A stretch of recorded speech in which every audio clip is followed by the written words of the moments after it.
That's because I have to turn it on. And this is why I'm checking with you guys. So, as I was saying, hello to Soul Life, Looney Tunes, Miss Seacan, Oaken Hill Hermit, Bad Lefty, Grand Theft Autobot, Danny Garden, Gunstroke the Cybertonian. Okay, so now let me know if the audio is coming through.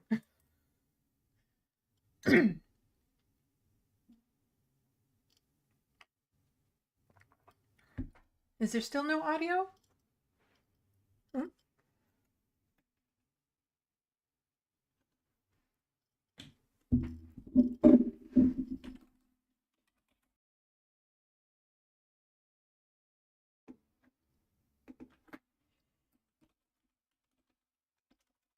Okay. There's a bit of a delay, so it's always a little bit at the beginning trying to figure out if it's working or not. Okay. It's all good. Ah, so where do I begin with this one? Huh. Okay. All good. Audio's all good. Uh, so I wanted to hop on here because uh, some of you know I've been struggling a lot lately. November is a bad time of year for me when it comes to my mental health for reasons, and I had some upsetting news earlier this week. However, I find that open, honest, casual conversations about mental health, and I'll say the word suicide, doesn't happen all that much. Like, in fact, even by me just talking about it right now, this video would get demonetized, so I just put no to monetization to begin with. So before we begin, I want everyone to know, am I okay? Not really. Am I at a risk? No. Will I seem way too casual for the conversation we're talking about? Probably. It's hard to explain, but what I'm going to be doing is I'm just going to be talking about things from my perspective, my experiences. So this isn't blanket statements on everyone who has suicidal ideation or mental health issues. It's going to be different for everyone. But what I'm hoping to do is that by talking about it, it can maybe help you understand somebody else or maybe even yourself a little bit more when it comes to this sort of thing.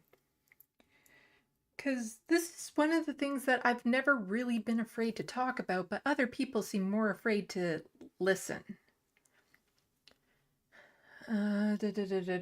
So in the chat, I'll be trying to check it often because I want this to be a conversation.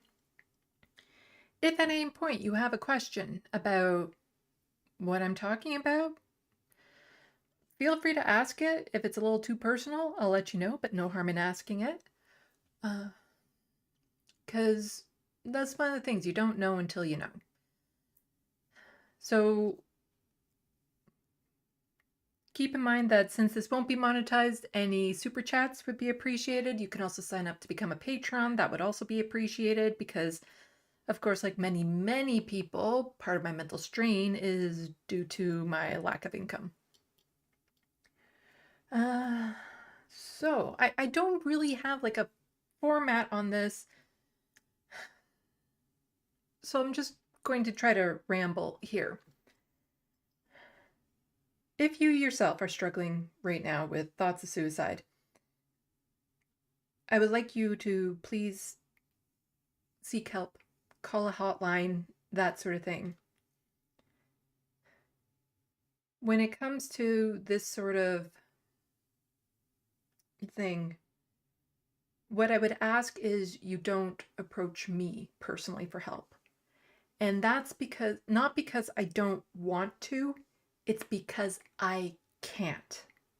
I cannot help. I don't have the resources. I don't have the ability. I'm struggling to stay afloat myself. I'm probably not going to give the best advice. Again, this is just talking more from my experiences. And I have a hard time talking to others about it, again, not so much because I'm shy about it, but because I've seen people react very negatively to me about it when I start talking about it.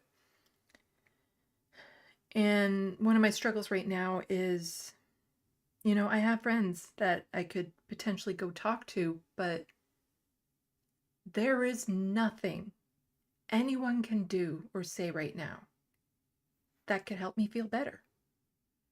And I don't want to put people in that position of me dumping this on them, but then leaving them feeling helpless.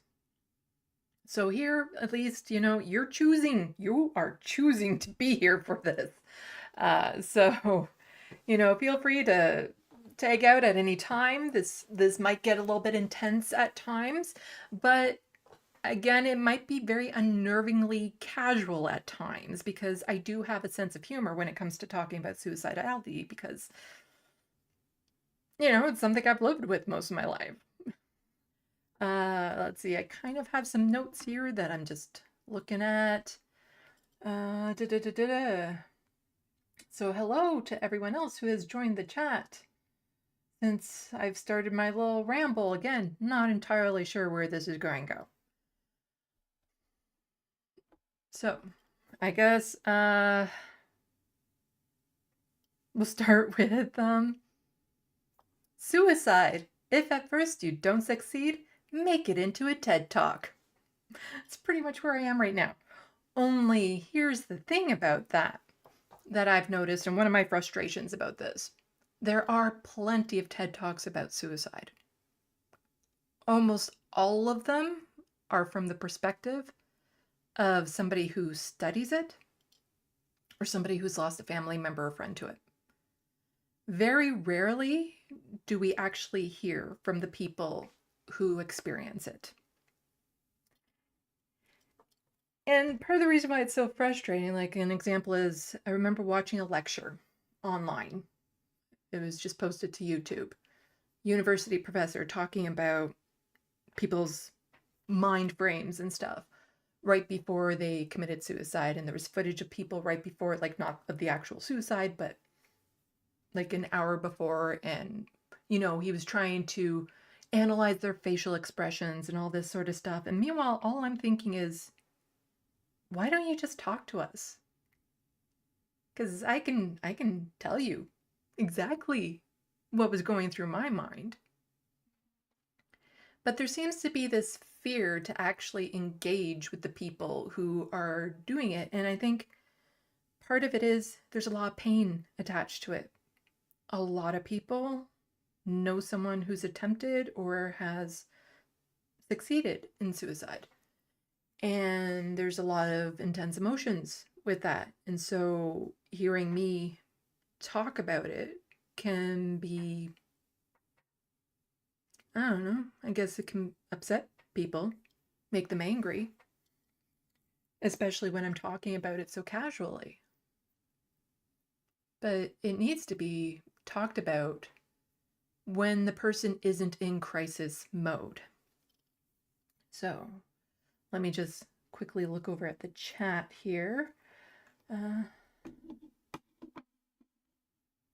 Miss Seacant, I empathize with you, Sandy. I'm low income and work at a food bank. Not only am I seeing desperate people and more people needing help, I've become one. Yeah.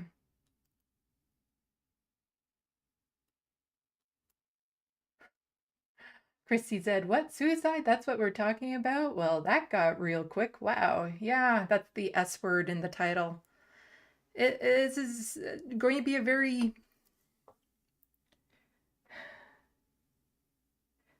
Because this isn't talked about so much, it's going to feel a little unnerving. But like I said, I'm not at risk right now, and I'll get to that in a moment.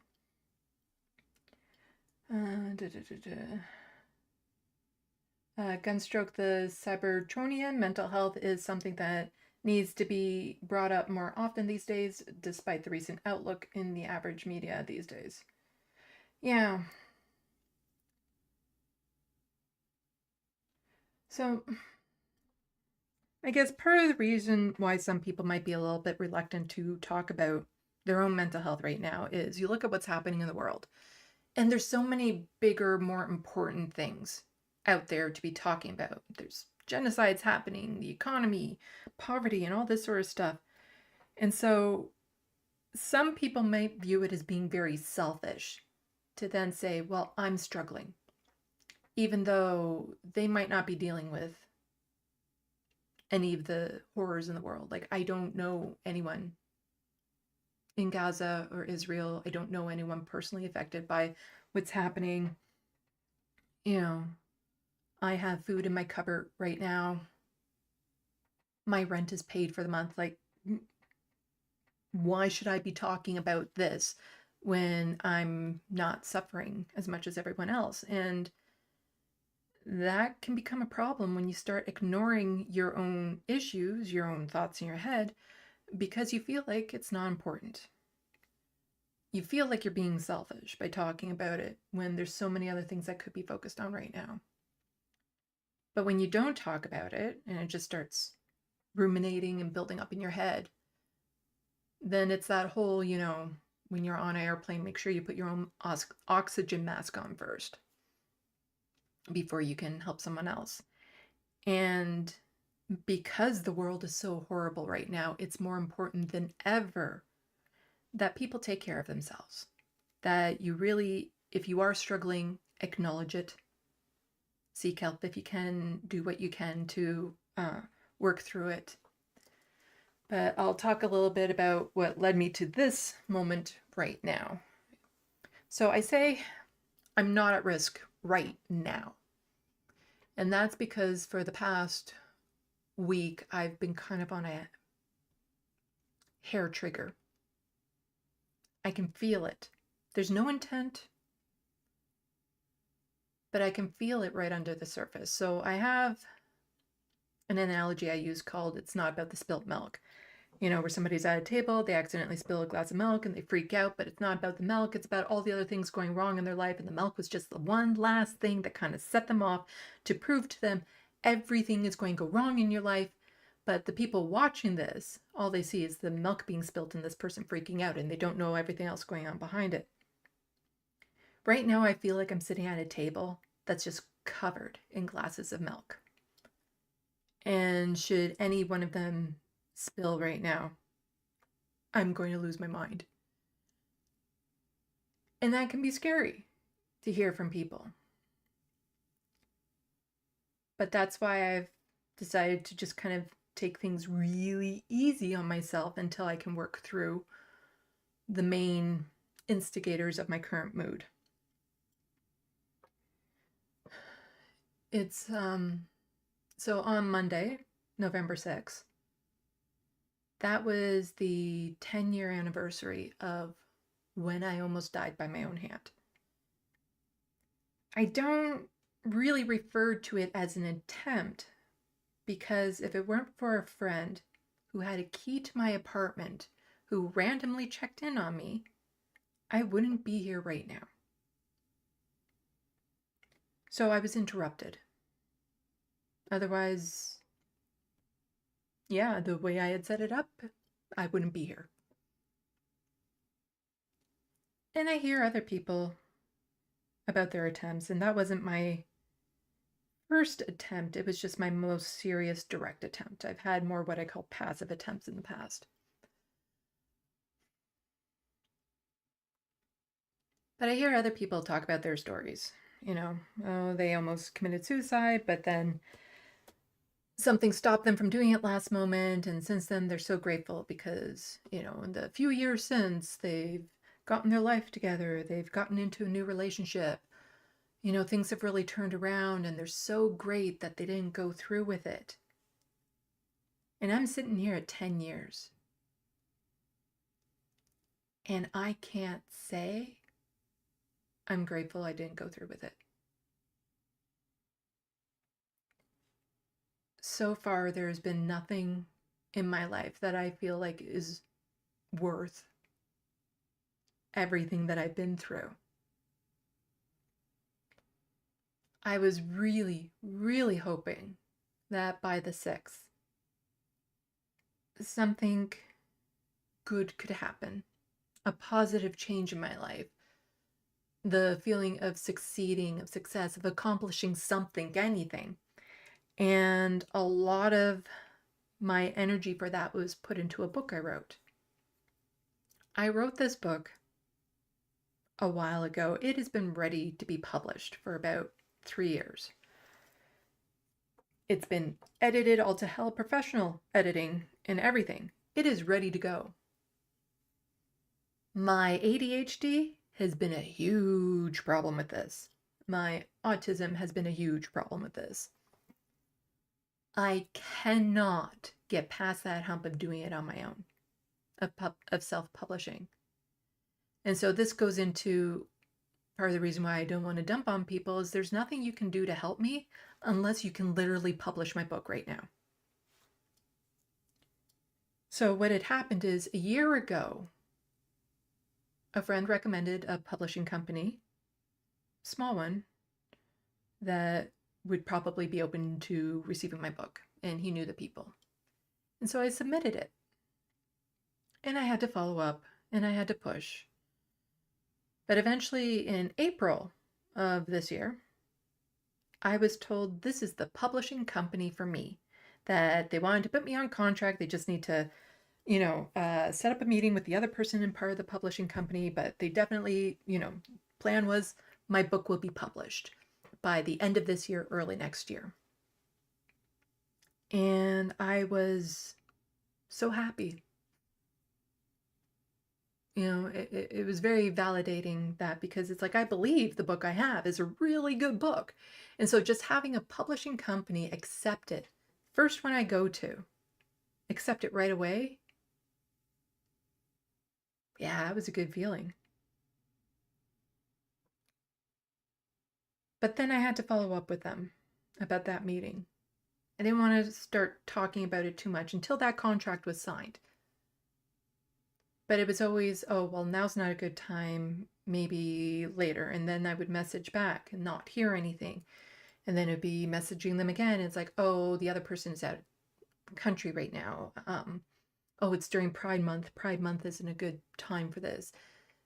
And there was always a delay after delay after delay. But, I felt confident still because they told me that this was going to happen. And it's not like a publishing company is shy of rejecting people. Well, then the person who initially accepted my book is stepping away from the company for family reasons. So I had to resubmit it to the other person. And that other person doesn't really think it's a good fit for the company. Like, at first, we had a conversation and I explained why I felt it was a good fit and the fact that, it was already accepted. And he even seemed very positive in the meeting, basically saying that my book is probably bigger than their little company. So, it might actually harm the success of my book if I were to go through such a small company like them. But they were going to maybe see if there was another publishing company that might be more, good for me. And if not, he was still open to publishing my book. And that is where the meeting was.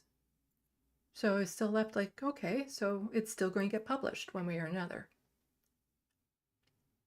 Then I had to follow up a couple times. And then on Monday, I get the email from both him and the first person I had been in touch with saying that, yeah, the book, it's not a good fit for their publishing company.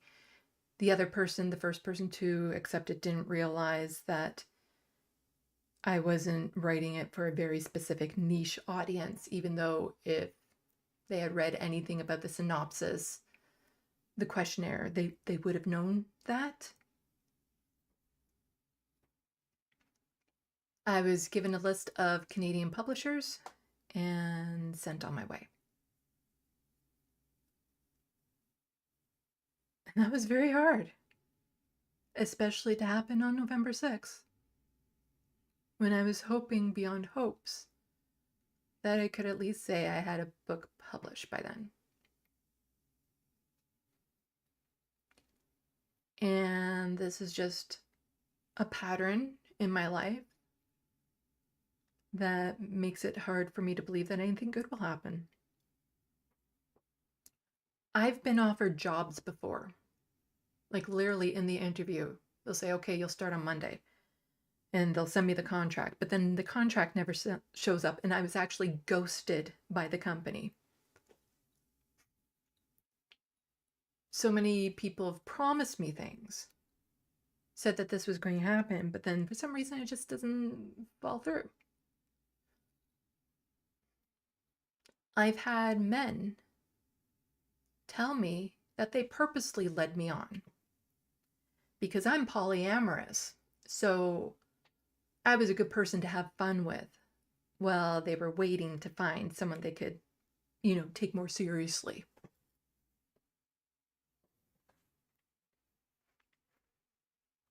So just to have this company promise, or not promise, but at least say that they were going to publish my book, only to turn around and say no later on. How am I supposed to take that? Like, I remember when I got the job for Rebel HQ, this was a huge, huge worry in the back of my head because I was so worried that something very similar to this would happen. What happened with that one, though, is after my first video, everything crashed and burned. For other reasons, that is an entirely separate video. So that is what's leading to this current moment right now. And I'll just quickly check chat. I suppose I can actually move this like right in front of my face, considering I'm not needing this screen for anything.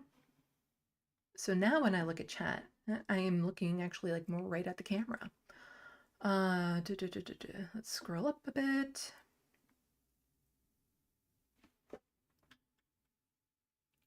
The anti-corporatist, it's funny, my co-driver doesn't kill himself because he thinks that it's a sin and he'd go to hell. I don't really have that belief, but there's other reasons. I think there's a lot of reasons why there's kind of myths that committing suicide is a bad thing. Which sounds weird when I say that, but it's like in some areas it's still illegal to attempt suicide. The vast majority of insurance companies, they won't cover you if your injuries are a result of attempted suicide. Or, if they have coverage for your death, they won't cover it if it's for suicide. They won't pay out if it's for suicide. I have a kitty on my lap right now. He's being a very big brat tonight. I once accidentally made the mistake of when my bank called me about life insurance. I asked them, oh, does this cover suicide? That conversation didn't go that well, but that's one of the things. Again, you can't even ask about that because it's like, well, I'm not suicidal right now, but 5 years down the road, you never know. So it'd be good to know if this actually covers that in the future. And it's a health condition, like it's a medical health condition that should be covered, but quite often they're not. Soul Life, I don't know why I don't do it. Yeah. The drive to live is actually extremely strong. I don't know why I haven't got, well, there's a story that I'll get back to in a moment.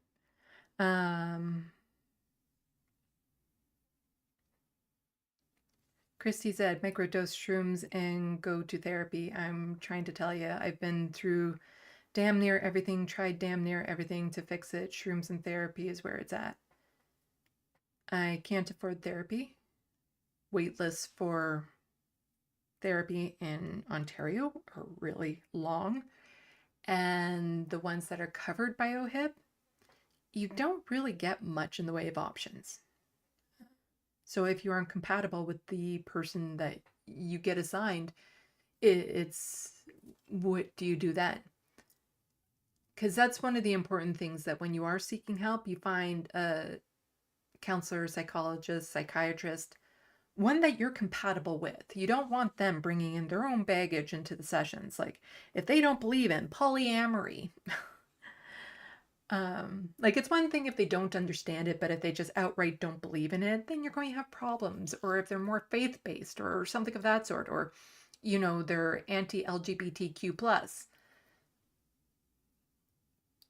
Psychologists, psychiatrists, doctors, they're human, and a lot of them have their own hiccups with it. I've heard so many horror stories from people going into eMERGE with thoughts of suicide, just for the nurses and stuff to say the worst possible things to them. You know, one person said, the nurse said, "Oh, so what you want on your tombstone?" Like trying to shock them into realizing what they were talking about, that sort of thing.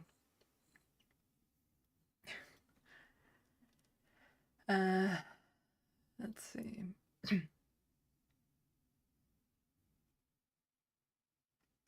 And psychedelics, I'm not entirely sure of, only because I don't respond in a lot of similar ways to drugs as a lot of people. I'm not against trying it. It just have to be in a very controlled setting.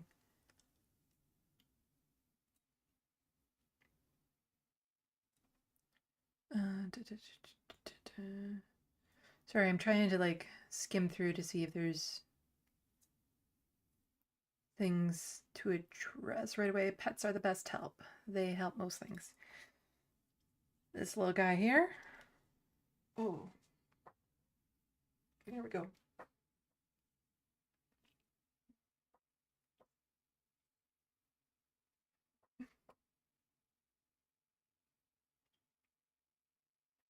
He's a sweetheart, but my God, was he driving me crazy earlier.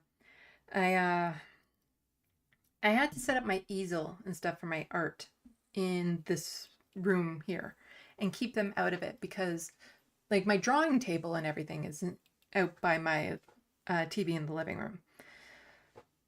But I do this thing where I take progress photos, and in order to do those so that it's done right, I have to set up a tripod, the easel, tape everything, mark it on the floor where everything is at and everything, so that I can make sure to get the exact same angle and lighting shot at the same time. The problem with that is I have to leave it up for quite some time, and I just get so paranoid that this little guy and his brothers will get the zoomies and crash into the tripod and tip it over with my camera on top of it. So I have to keep them out of this room. So now, of course, as soon as I open up this room and I'm in here to monitor them, they want to get into everything. It's just so... they're kittens. When they want attention, they want attention.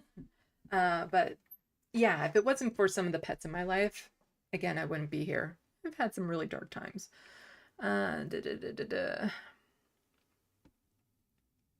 So reminder to the people who are just joining, we are talking about suicide. If that's issues that you might struggle with, please seek help. I'd appreciate it if people don't approach me specifically for that help, because as much as I would like to, I simply can't. I don't have the resources. I don't have the training. I don't know what to say. I'm just talking about my experiences to try to help people better understand what might be going on in their life. And I also just wanted to address this because I see people's comments because I've posted about it, and I appreciate everything that people have said. So I kind of want to let people know where I'm at right now, especially because Sunday I'm going to be doing what I'm hoping to be my regular live stream. And I'm probably going to come off as completely normal, like nothing is wrong, joking and stuff. C's from the Power Report is going to be on. And so, yeah, it can be a little disconcerting to go from, you know, the place where I'm at to a conversation like that. But that's part of masking the depression, masking the ideation. because, you know, there's been times when I have talked to people about it afterwards and I've lost friends because of it. They suddenly get scared. They don't know what to say or do. And they're worried that they might say the wrong thing. I don't know. I guess that's what they're worried about. They're worried that I might go through with it. And they don't know how to deal with it. So they want to distance themselves from me before it becomes a reality. And there's a lot of people, like I see the turn in them as soon as I start mentioning things about mental health and stuff, that they kind of back away slowly because they don't know how stable I am. But like I said, right now I'm completely fine. For the most part. As fine as you can be. I'm fine until I'm not, as I say. And, oh man, I had a thought in my head about what I was going to say. Darn it. Like, at least right now there is a good thing going on, that I've turned to my drawing this week. It's a drawing of the late tulip. The cry that you hear at the beginning of these videos when you hear the cat meows, or when I censor videos with a cat meow, it's all tulip. And I'm drawing a picture about her. And it's a really good drawing. And it used to be that when I was in these types of mood, I couldn't touch drawing, because if suddenly I failed at it, then that might cause me to cascade. But now I'm turning to it to feel better. So that's a sign of improvement in my own willingness to accept that I'm good at art. My confidence about my art has greatly improved to the point now where that's where I'm turning to. I guess part of the problem then is, as I'm turning to my art and I'm trying to deal with this, I'm not devoting as much time to content creating. And I always feel like I'm making excuses. And that's part of my frustration with this. I want to do the video of the Million March for Children. I've been promising that for like a month more. And there's other videos I want to do. And there's more videos that I want to do. And I have these ideas and stuff. But then I can never seem to get on top of it. I can never seem to do it good enough, fast enough. And again, part of it is the ADHD and autism combined makes things like this very difficult at times. To be able to focus or to switch from script writing to filming to doing all of this sort of stuff can be challenging. Like the thing that I'm struggling with the Million March for Children right now is just staring at the screen, because this is a scripted one. And I'm at a loss because there's so much information to cover. To try to condense it down into something that flows nicely, it's a bit of a challenge. And so then there's topics that come up in the news and stuff that I want to get on top of right away, but I can't seem to do it. And then I see other people who are really talented at this just, you know, pump out these videos like they're so easy to them, and I get so frustrated because I don't know what I'm doing wrong, per se. Like my setup doesn't look the same. Like the lighting, I can't seem to get the lighting right, even though I have like good lighting in here, like the good lights. When I watch my videos, they don't look to be high definition like the other videos I watch.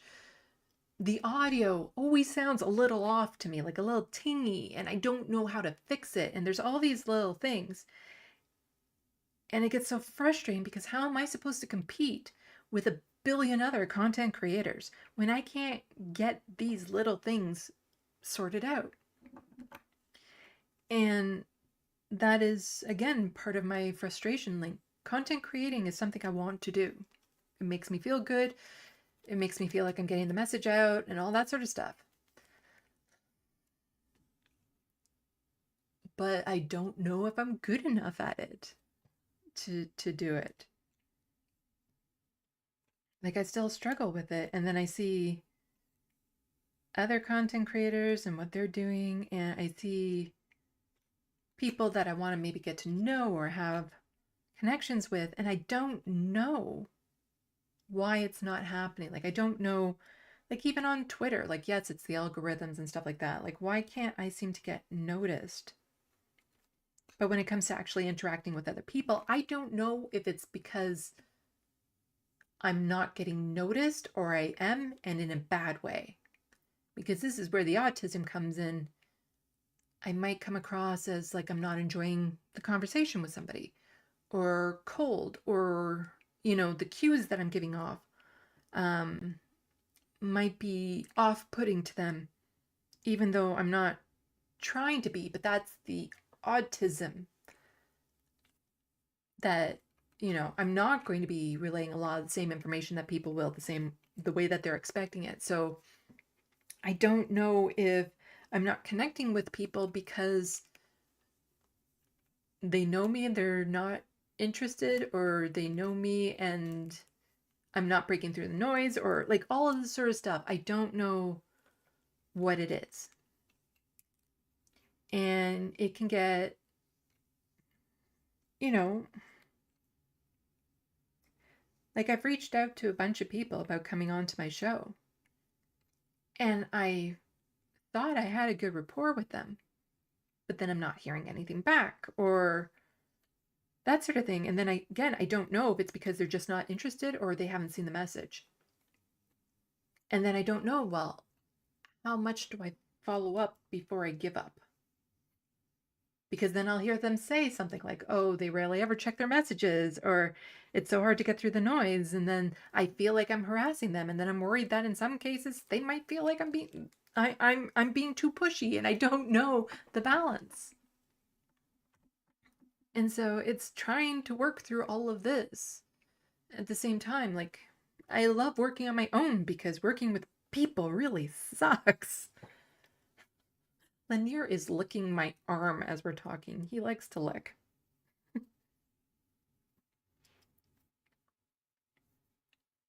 So, yeah, and then, like I said, there's all these videos that I want to do that I don't get around to, and I just constantly feel like I'm making excuses where it's just, there's like these invisible barriers I'm trying to overcome. And some people might get a little confused because when I was working for Rebel HQ, I was doing 3 to 5 videos a week. And I was managing. Well, at least it appeared like I was managing. My mental health went to shit. Like, it just completely went to shit during that time. Because I'm not good at pumping up videos quickly. But there was also the reason why I was able to do it was another factor was taken out. As in, I was getting paid. I was getting paid a decent amount, an amount I was happy with, an amount that I could rely on. And so that stress being taken away meant that I could add stress in other places. And that's how I was able to pull that off. But right now, without the financial security, it's harder for me to deal with that same type of stress of just plugging out videos and things of that sort. Let's see.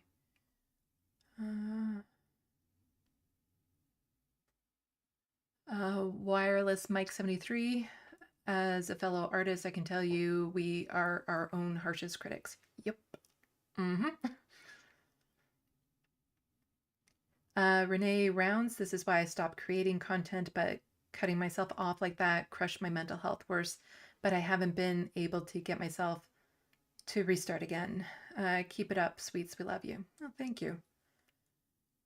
Yeah, part of my worry when I have very long gaps in between making videos, and this is part of the reason why I'm actually pushing through with the live videos like this, so at least I'm doing something. I'm sitting down in front of the camera, because I'm worried that if I push it off too much, the anxiety, the worry, like I have patrons, oh my gosh, I'm disappointing my patrons because I'm not getting the videos out, or things along those lines will start then just eating away at me to the point where I can't do anything.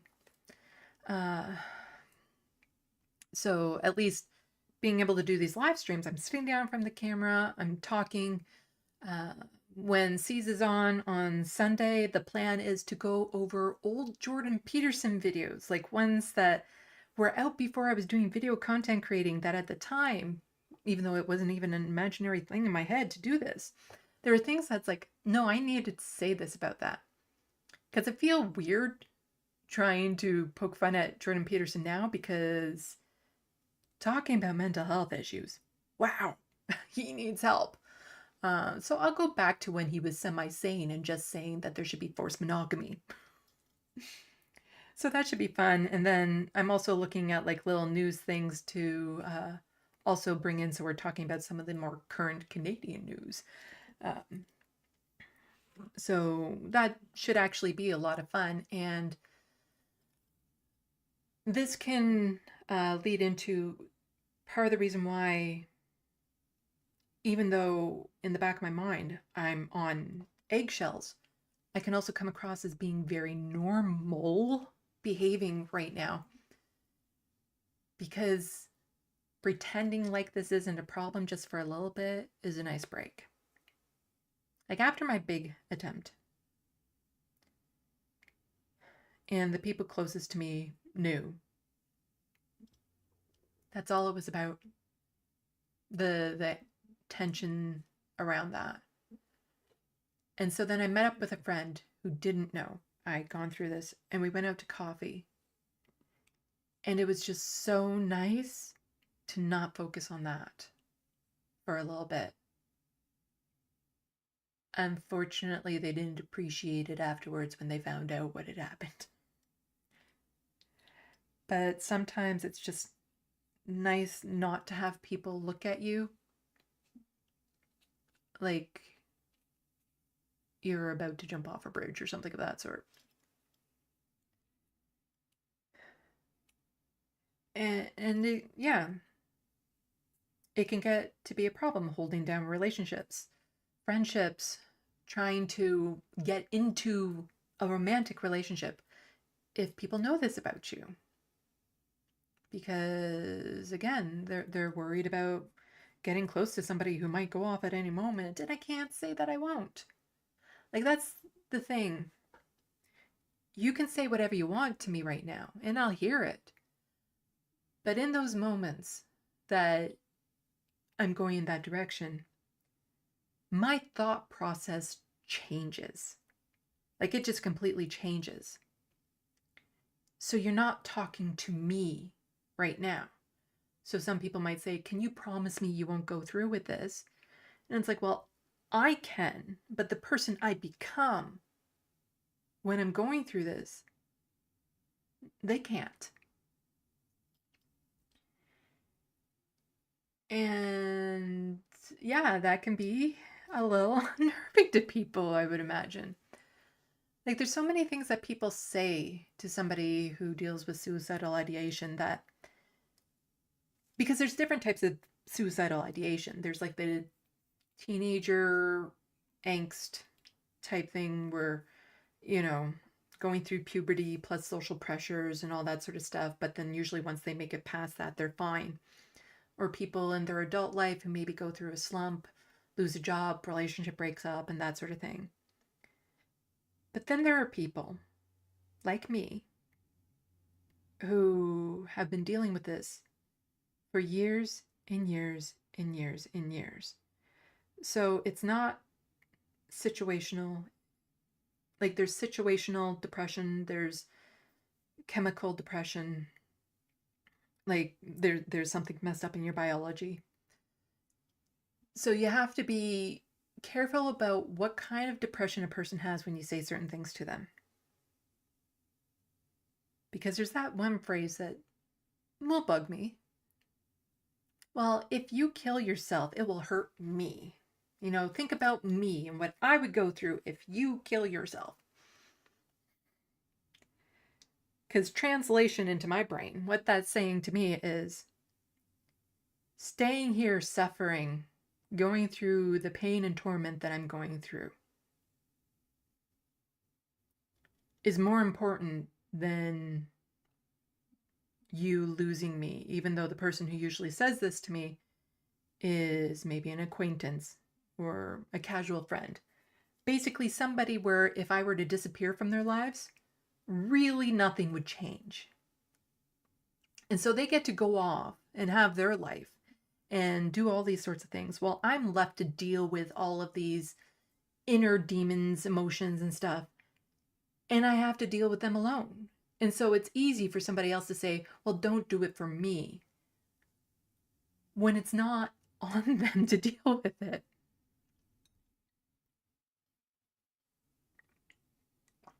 Like, it is,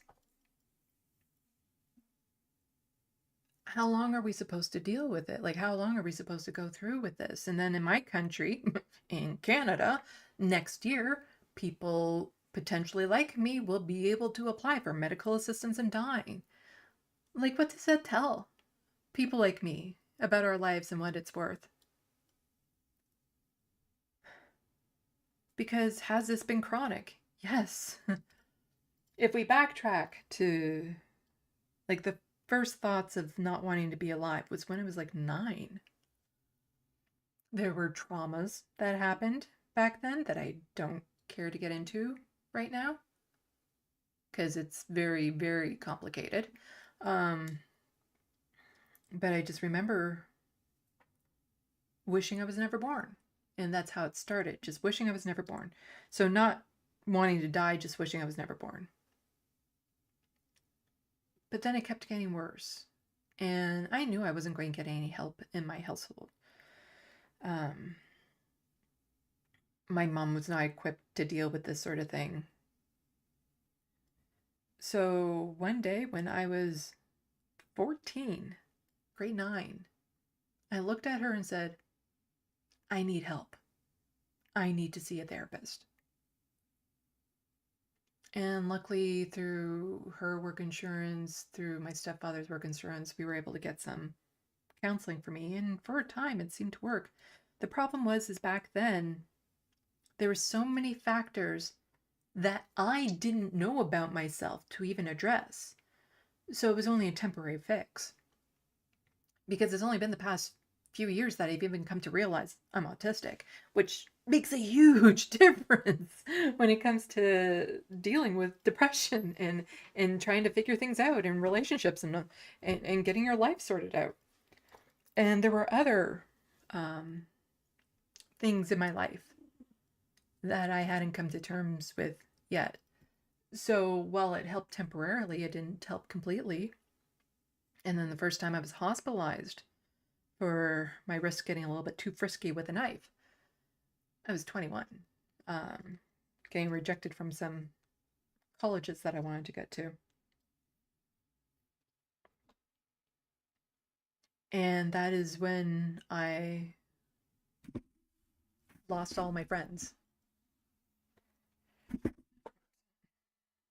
That was the first time that it became really apparent.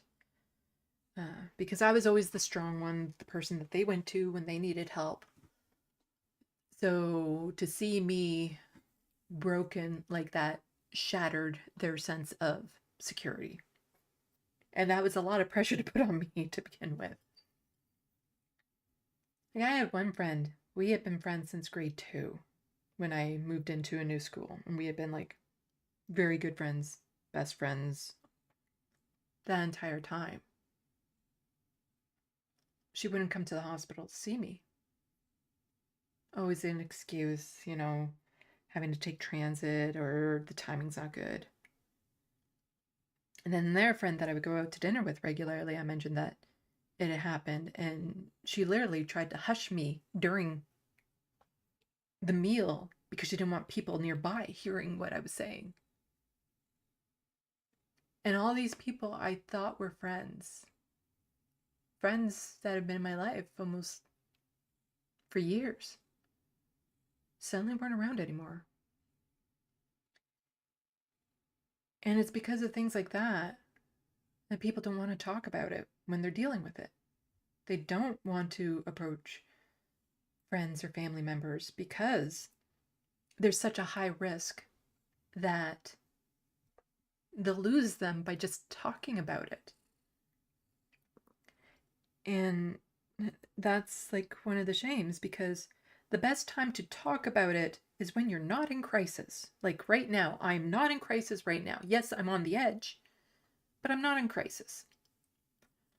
if you were to try to talk to me while I'm in crisis, again, different thought process, you're dealing with a different person, and those are arguments you will not win.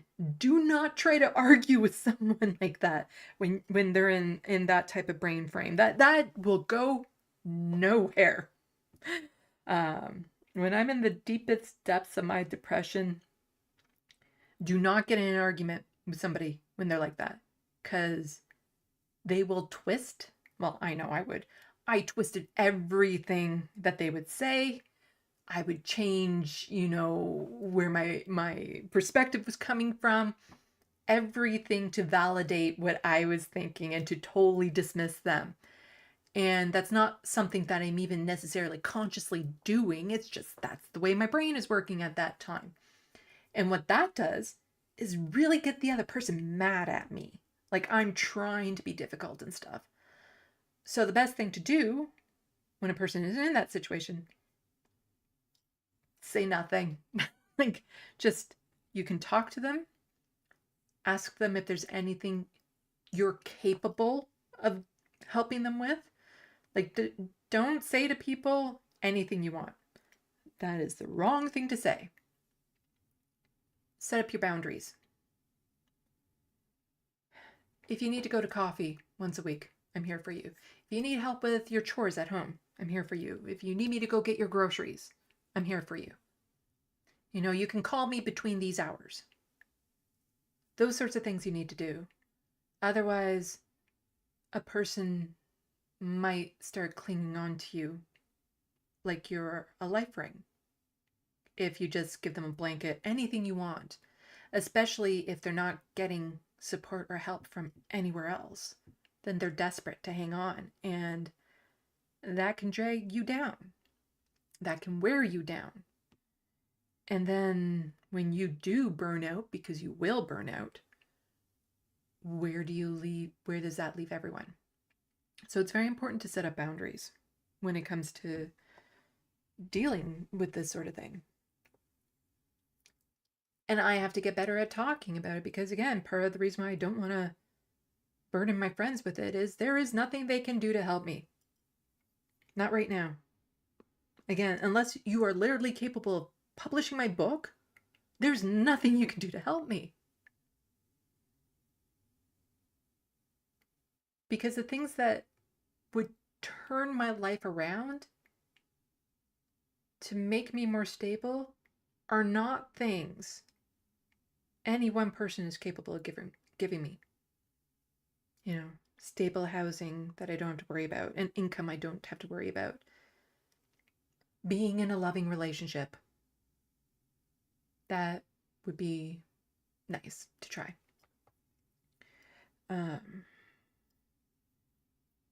Because I find the older I get, the worse all of this thinking is getting. Panic is setting in because I feel like my life is running out and that I haven't accomplished anything. And I know some people, nice intent people, would say, well, there's all these things that I can think of that you've accomplished, and I appreciate you and all this sort of stuff. And again, I appreciate the sentiment behind it. But when I look at the things that I can say I've accomplished, I come up blank. Yes, I've started a YouTube channel, but does that count when there's a billion YouTube channels out there that, lots of people do, and lots of people do far better than me? Like, for me to feel like I've accomplished my YouTube channel, I'd have to have security with it. Getting videos out on a regular basis, getting enough income from it that I can feel secure, and then I can feel like I've accomplished things. Because those are like concrete accomplishments. Having my book, like, yes, I've written my book, but nobody has read it. It hasn't been published. So it doesn't feel like I've accomplished it, because lots of people write books. Lots of people get them published.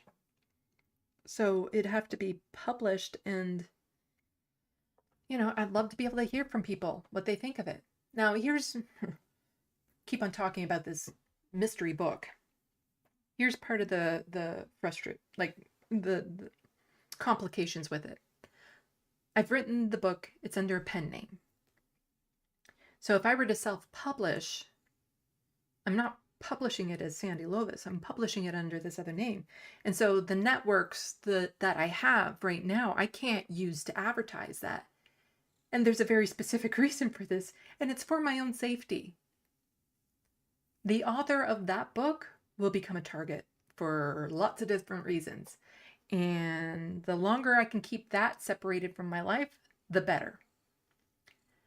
So when it comes to self-publishing, and it's kind of on my own to promote it, it becomes very difficult. Whereas if it were gone through a publishing company, then at least I have that. You know, they have the distribution and they would help with that. So I don't know if at some point I'm just going to have to bite the bullet and say, okay, I'll publish it under my name. Like I said, it's not something I really want to do, though, for my own safety. Like, these are the things that would help me get stable in life, but nobody can do this for me. So,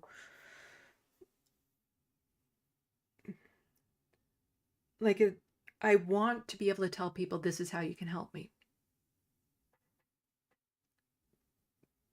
But I have nothing. And this is part of the reason why I don't want to burden people with it.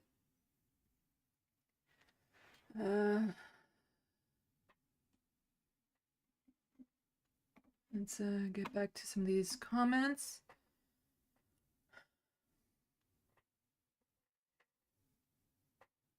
So Chrissy said, I went from Palestine horror all day to the Sandy saddest Friday.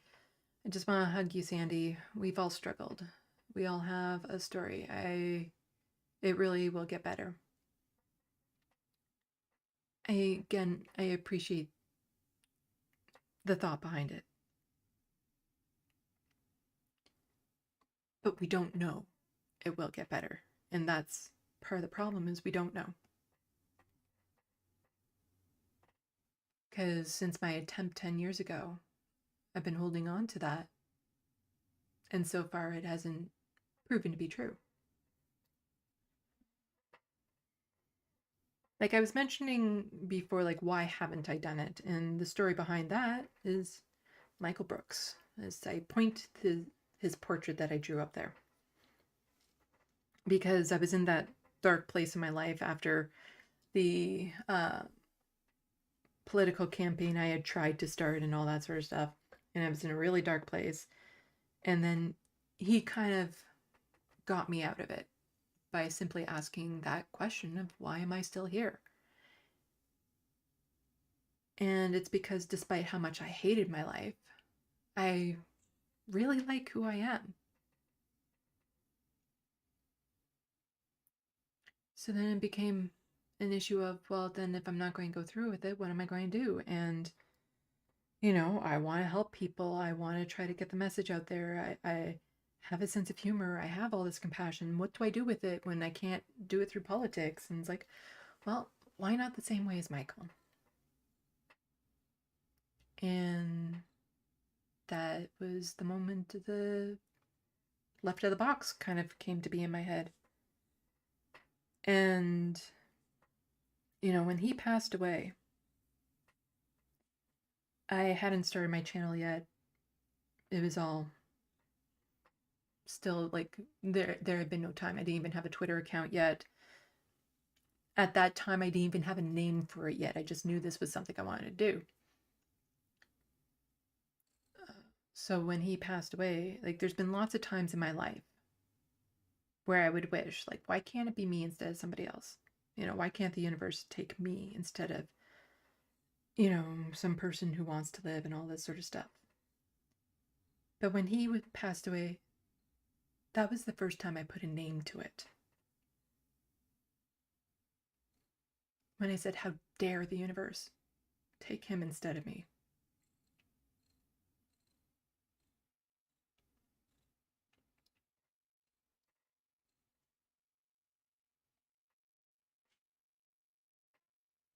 He was going to make the world a better place. And if there was any way that I could have switched it, I would. So all I can do now is hope that I can make a channel that can, honor his memory a little bit to, something that he would appreciate, trying to get the message out. And when I feel like I'm failing at that, I feel like I'm failing him.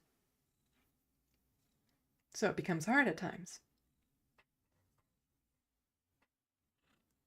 And I have dreams for my channel. Like, I've mentioned it on stream a bunch of times.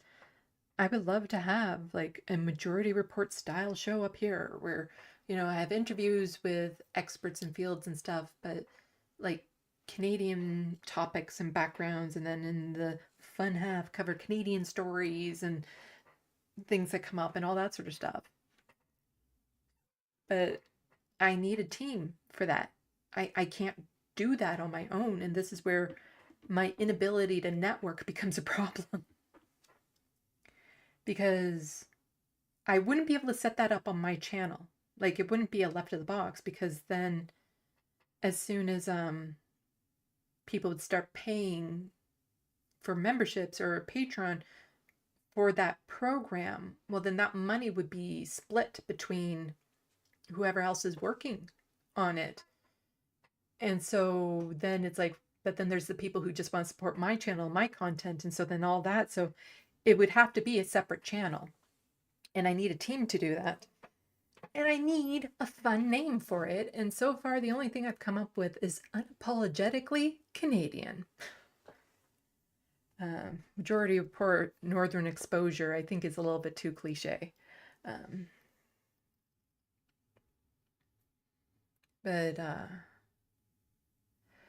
Yeah, so despite my frustration with my channel at times and my feeling like my inability to do anything, I'm nowhere near giving up on it. I just want to say that. I'm nowhere near at the point where I feel like I'm going to give up on this. Let's see. Donald James, I'm generally a happy person, no real pressure or stress. Just the way I like it. You know what the first wish was that I wanted when I was a child?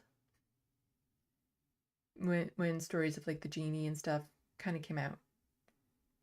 I had the perfect wish. And that was simply to be happy. After that, I wouldn't need any other wish. Because then it wouldn't matter if I was living with poverty. It wouldn't matter if I was struggling at a job. It wouldn't matter if I was alone. If I could be happy.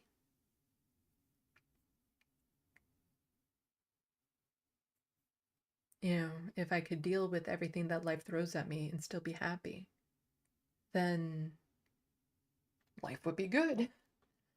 Oh, thank you for the super chat, Donald. I'll be here to support your channel, Sandy. What about enabling membership on YouTube? I've mentioned this before. I'm a little bit wary of membership on YouTube because if YouTube decides to demonetize my channel and stuff, it can become a problem. So I have Patreon, which is linked below for that. That just seems a little bit more secure and reliable. But it's something I'll consider because I guess there might be people who don't want to go through Patreon for whatever reason. They're just more comfortable giving it through YouTube, even though YouTube takes a stupid amount of money from it.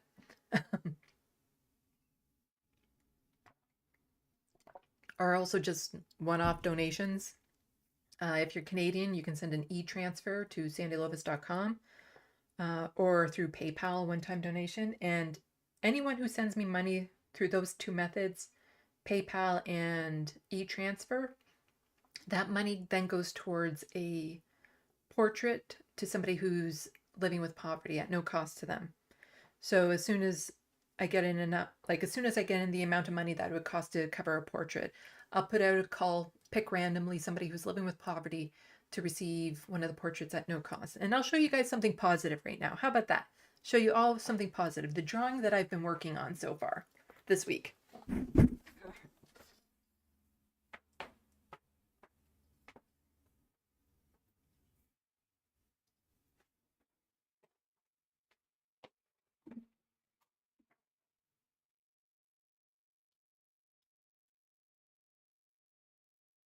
There we go. As you can see, this is a very big drawing. uh,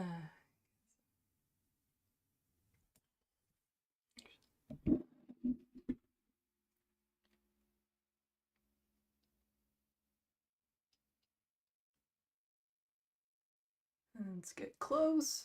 See if you can see some of the detail in the eyes. There.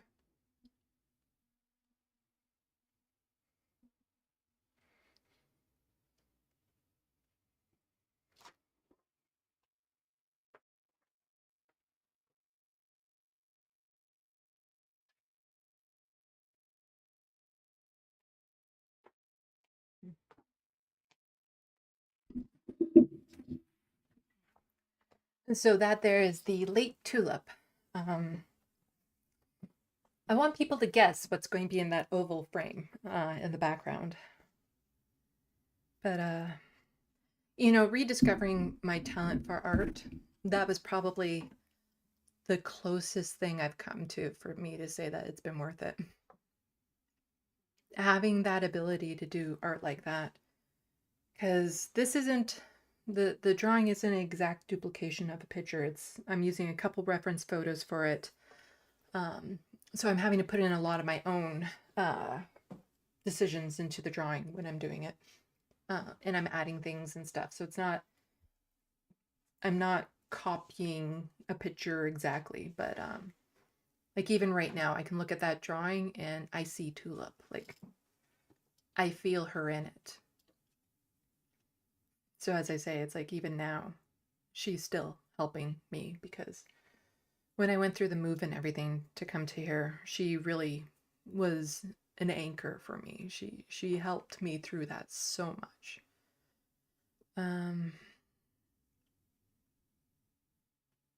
Let's see. Emergency remedial truth, Sandy, you are not the sick one. You are special and unique and only one like you, and your point of view matters. Thank you.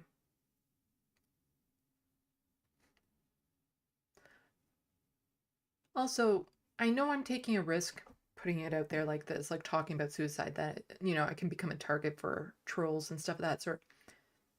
That sort of attack has no effect on me, like literally none. Any sort of direct attacks are not a problem, and that's part of the reason why I feel safe enough to actually talk about this, because, if the internet suddenly starts to flood me with people saying, oh, why don't you kill yourself? I don't care. Like, I really do not care.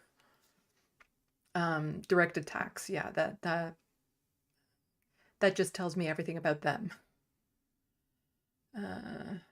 Let's see. Danny, the channel name, the poutine is ready. Just came into my head. Yeah, maybe. Oh, the Canadian connection from Grand Theft Autobot. 0PE, the Maple Leaf Report. Maybe. Yeah, well, they're good. They're good. Like, ideally, I do very much just wanted to be an offshoot of the Majority Report, but they kind of have to be on board with that. And I don't know them. Like, I've called into the show. I'm trying to get Sam to come back onto my show, but like he's one of the people I've been reaching out to. But I don't know if it's to the point now where I'm just being annoying or if he just never sees the messages, because he'll talk about a lot how he rarely ever checks Twitter, and there's all these requests that come in, and then he can look at something but then completely forget about it 5 minutes later and all that sort of stuff. So yeah, I don't know.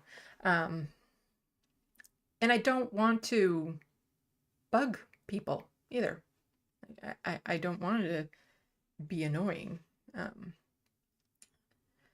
Grand Theft Autobot, another one, the shit show, eh? Yeah. Shay Myth, you're awesome, Sandy. Thank you.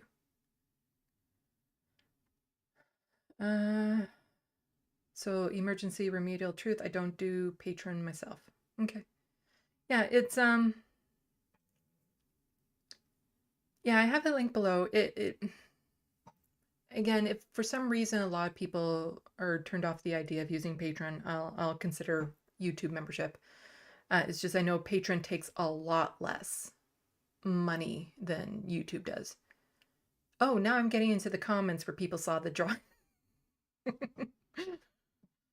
as I'm scrolling down. Yes, so Nina Canadian, her name was Tulip, like TWO-LIP.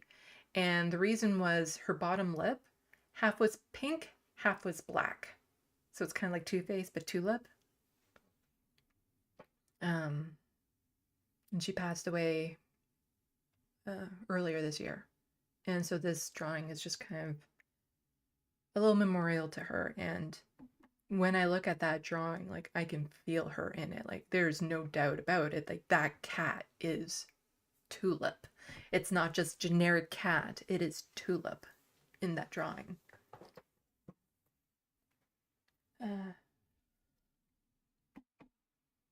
And I've been really enjoying working on it too. So, but here's where the paranoia comes in. I can get a slight pain in my wrist. It used to be worse, and I have to be careful.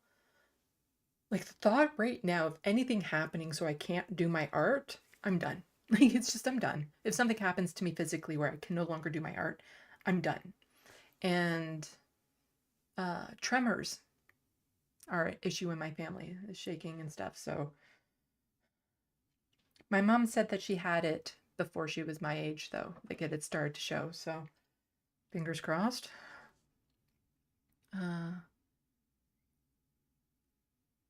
Looney Tunes 9000. If you call your other channel the Canadian Report, I'll mod.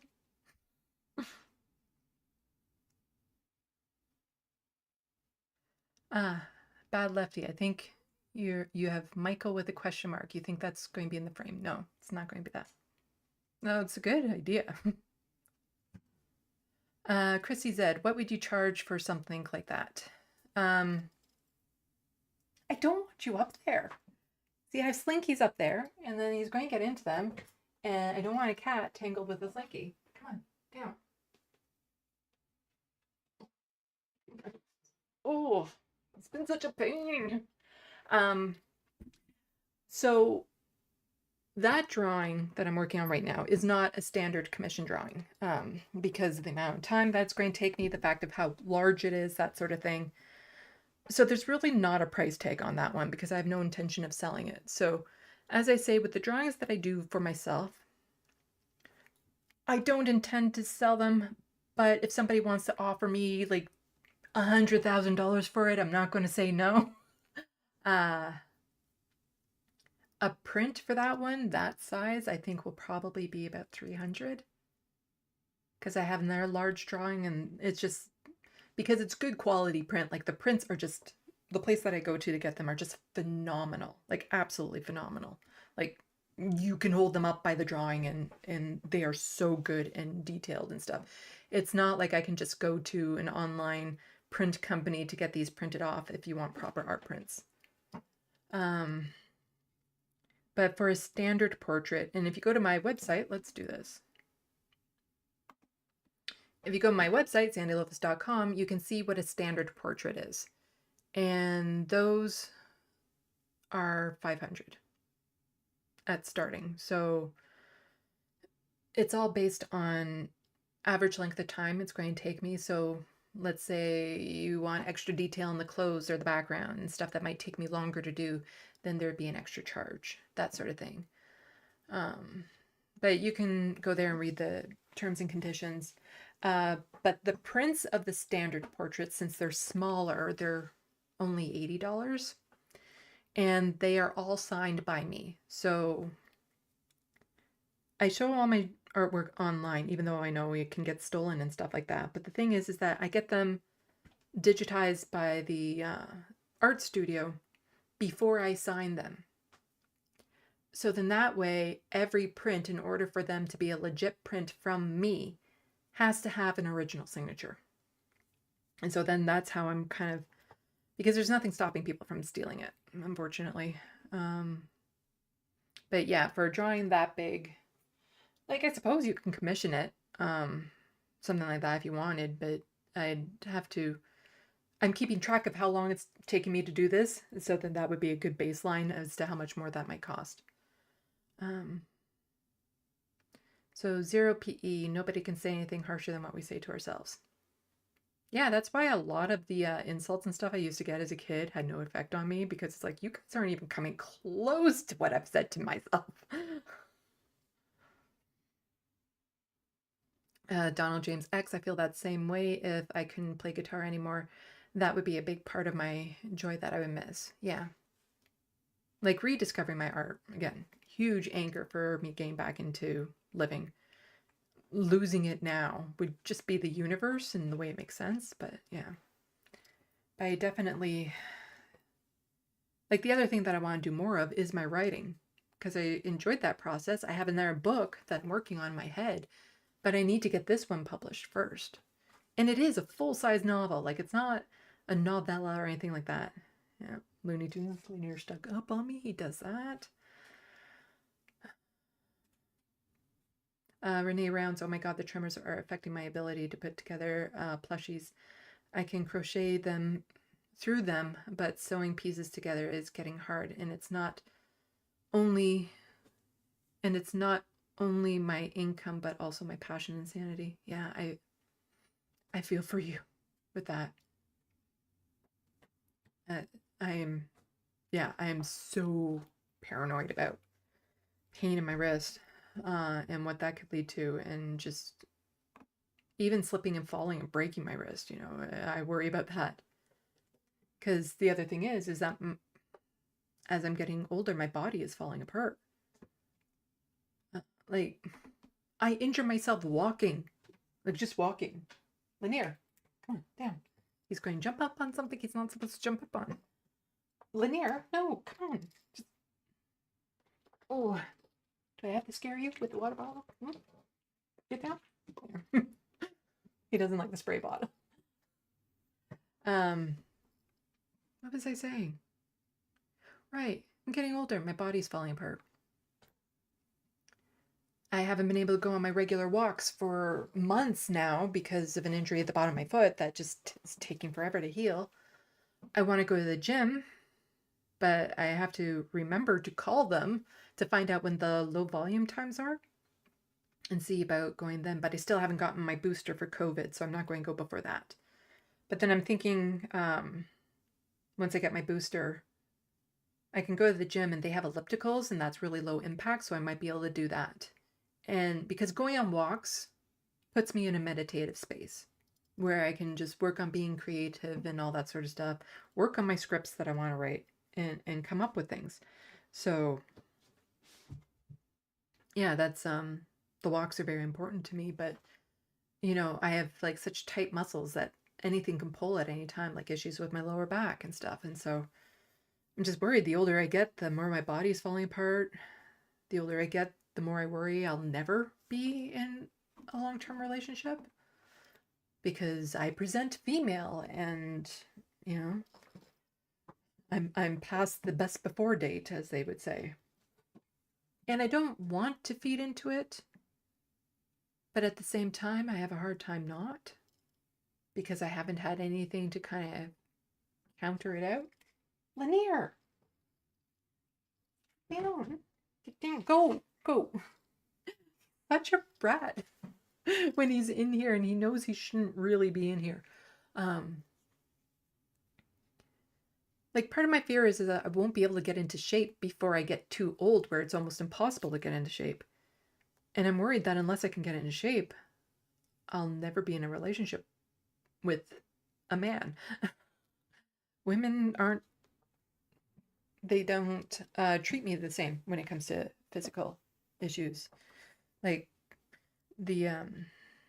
my relationship with my ex-girlfriend was a good relationship for the most part. We just weren't compatible on a few key issues, but she's a wonderful person. And that was the best relationship I had by far. But my preference is for men. So if I get into a long-term relationship right now, ideally I'd like that to be with a man. Again, it's not set in stone. If I meet somebody of a different gender where we hit it off, so be it. But like, for the, I guess you would say, primary relationship, the life partner type relationship, ideally I'd want that to be with a man. And then then I can have other girlfriends and boyfriends and NB friends out there. But yeah, I feel like because I haven't been able to go for the walks, I feel like I've been putting on weight, and putting on weight is another thing that is just that's if I gain too much weight, I'm done. Like a lot of my mental health problems stemmed from, I think it's a massive, severe, devastating case of body dysmorphia when it comes to weight. Like I've had to have a gastric bypass to get it down and stuff of that sort. And if I need medication, if one of the side effects is weight gain, I will not take it. I don't care what it's for. It could be life-saving medication. Like even the medication I'm on for my depression right now, it's one of the few where weight gain is not a side effect. Because any weight that I would gain due to any sort of antidepressant would then counterbalance any mood stabilizing it would do if I started to gain weight again. So that is something I'm super worried about. But the problem is that like I've gained enough weight right now that these are feeling really. I got a nice rack. And when I start to lose weight again, hopefully I will start losing weight again, it's going to become a lot more saggy and stuff. And even right now, like my stomach, it looks gross, saggy, things of that sort. My legs, my arms. Like under my clothes, I do not have a very attractive body, where most people, when they see me with clothes on, they wouldn't know that. So as I said, like when I was really overweight, I had an easier time bringing guys home for the night, because it's not like I would take off my clothes and they would be like, oh my gosh, I didn't know you were fat. Basically, if they got to my bedroom, they were okay with that. But now I have that fear that I take off my clothes and they aren't prepared for what's underneath because the clothes hide it.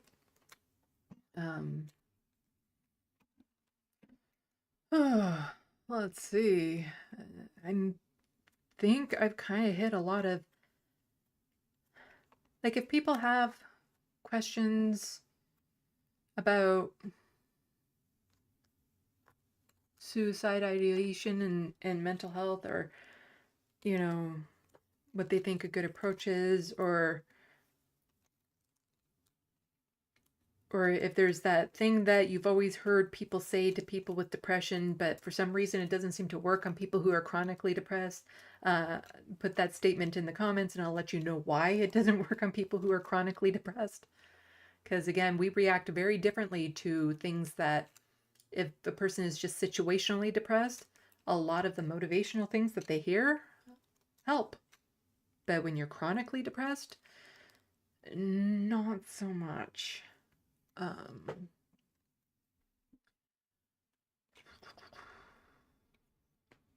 Let's see. Chrissy said, long-term relationships, scared I'll pass. I'd like to give it a try. I haven't been in one because the relationship with my ex-girlfriend was the longest relationship I've been in, and that was 1.5 years. And I wasn't going to be her primary relationship because she was married to a man, and he had another girlfriend. Don't worry. All open, honest polyamory. The four of us could sit down, watch a movie, go out to dinner. It was all good. I'd drop her off at home, and his girlfriend would tag her in type thing as she went back inside. But I'd like to try a relationship, and I have a wide radius. Cat, oh my gosh. He's just yeah, because I know whenever I talk about like my relationship woes online, I'll usually get somebody in the comments or DMing me or private messaging me about like, oh, I might be interested in coffee and stuff like that. And this is kind of where I have to put like the boundaries in, or it's just more of an awareness. If they're just somebody in my chat, somebody on Twitter that I don't know, like they're not even using their real name, it's an automatic no, because I don't know who they are. And it takes me a long time to fall for someone. Like when it comes to online activity, I guess there would be the potential for like another content creator where at least I'm seeing who they are as a person, that sort of thing. But, just somebody in the comments, somebody just randomly messaging me on Twitter, it's sorry, yeah, we might actually be a perfect match, but that's very just out of the blue and unknown to me. And yeah, it can take me a year to fall for somebody because there's a lot of traits that I have to be aware of, like consistent traits that they demonstrate before I really feel it. And it can take a long time for them to demonstrate those traits. So I don't just, love at first sight and all that sort of stuff, not a thing. And they have to be within a certain radius. And that is, like, it's actually a very large radius. It's within a working day's drive time. Like, if I can drive to their location in what would be like a work day, then that's okay. Because especially with like online video chats and stuff like that, I'm fine with a longer distant relationship, especially because I don't demand much time from a person. In fact, too much time with a person will really get under my skin. I need my downtime.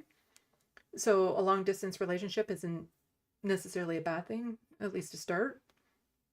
Um, so from where I'm at, a work day's worth of drive time, it's like Montreal, Ottawa, New York, Chicago. Like, that's a pretty wide range. I would hope that there's somebody in that area, in that whole area, with the millions and millions of people that I can find myself to be compatible with.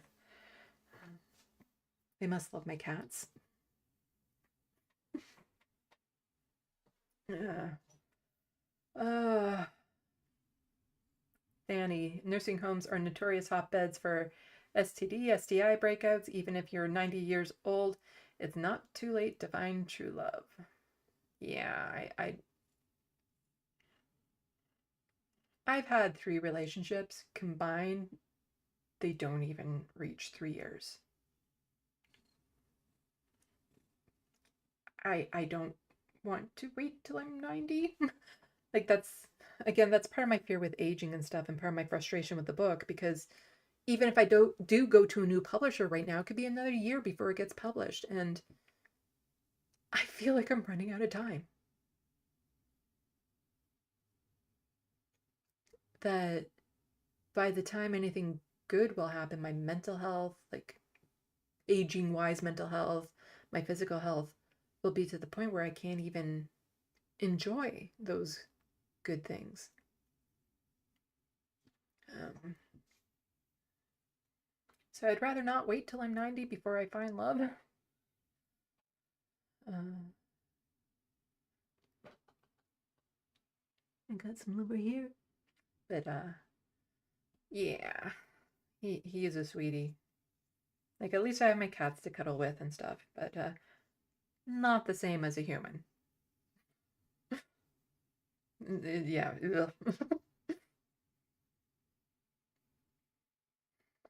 So cute. Yeah, just it'd be nice to have a relationship with somebody that doesn't constantly lick my hand. He's so cute. Oh, it's one of the things like with cats, there is such thing as love at first sight, and I kind of feel it with them. But the thing with when you're learning about a cat, you can fall in and out of love with them because there are times where I just want to scream and I worry if I made a mistake. But then there's other times when he's just like the sweetest little thing, and I'm so happy he's in my life.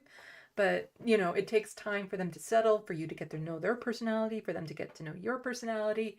Um, I'll probably like him a lot better when he's not a kitten and he's calmed down a bit. Uh, let's see. Uh, Donald James X, my mom and dad knew each other their whole lives, got married, and been together ever since. That's the way it should be instead of finding someone online. Not saying it can't happen. Uh, yeah, I'm the type of person where I don't see relationships, well, monogamy, not a thing for me, but I also don't, if I do find a long-term relationship, it doesn't mean that they're going to be my life partner forever. I don't put those sorts of things, like relationships will be whatever they're going to be. And if they last forever, so be it. If they don't and they part ways just because it's the natural, you grow apart, so be it.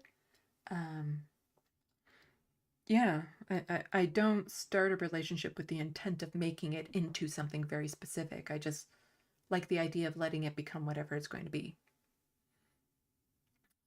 Grand Theft Autobot, I'm the same. Demisexual, I think the term is for that.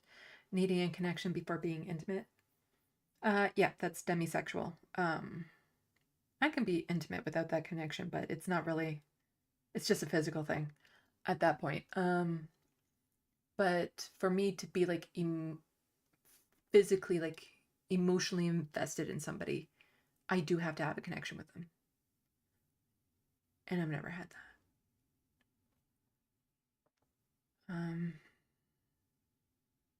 Looney Tunes 9000, we love your cats. Yes, they are sweet. Linear, Abernathy, and Frodo. And Frodo plays with this little guy, and it's the cutest thing.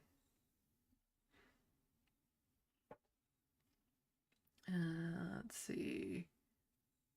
My dogs are goth. Hello. Try being a lesbian and being allergic to cats. Really cuts down your dating options, it seems, lol. It would. Yeah. I hear that Bengals, though, have, because my one cat is a Bengal mix, has, there, it hasn't been proven, but there's been lots of anecdotal suggestion that they aren't as allergic as other cats. But yeah, cats are these cats come before people. So if somebody could be the perfect person in the world, my dream man might come to me and be like, yeah, we can get in a relationship, but the cat's got to go, I'll stay single.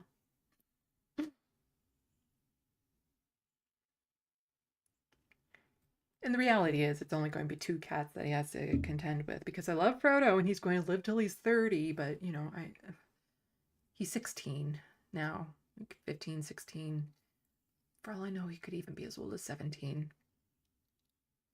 I want him to live till 30, but realistically speaking. Lindsay Robb, my cats are Bowie, Ziggy, Stardust, and Cosmo. Aw.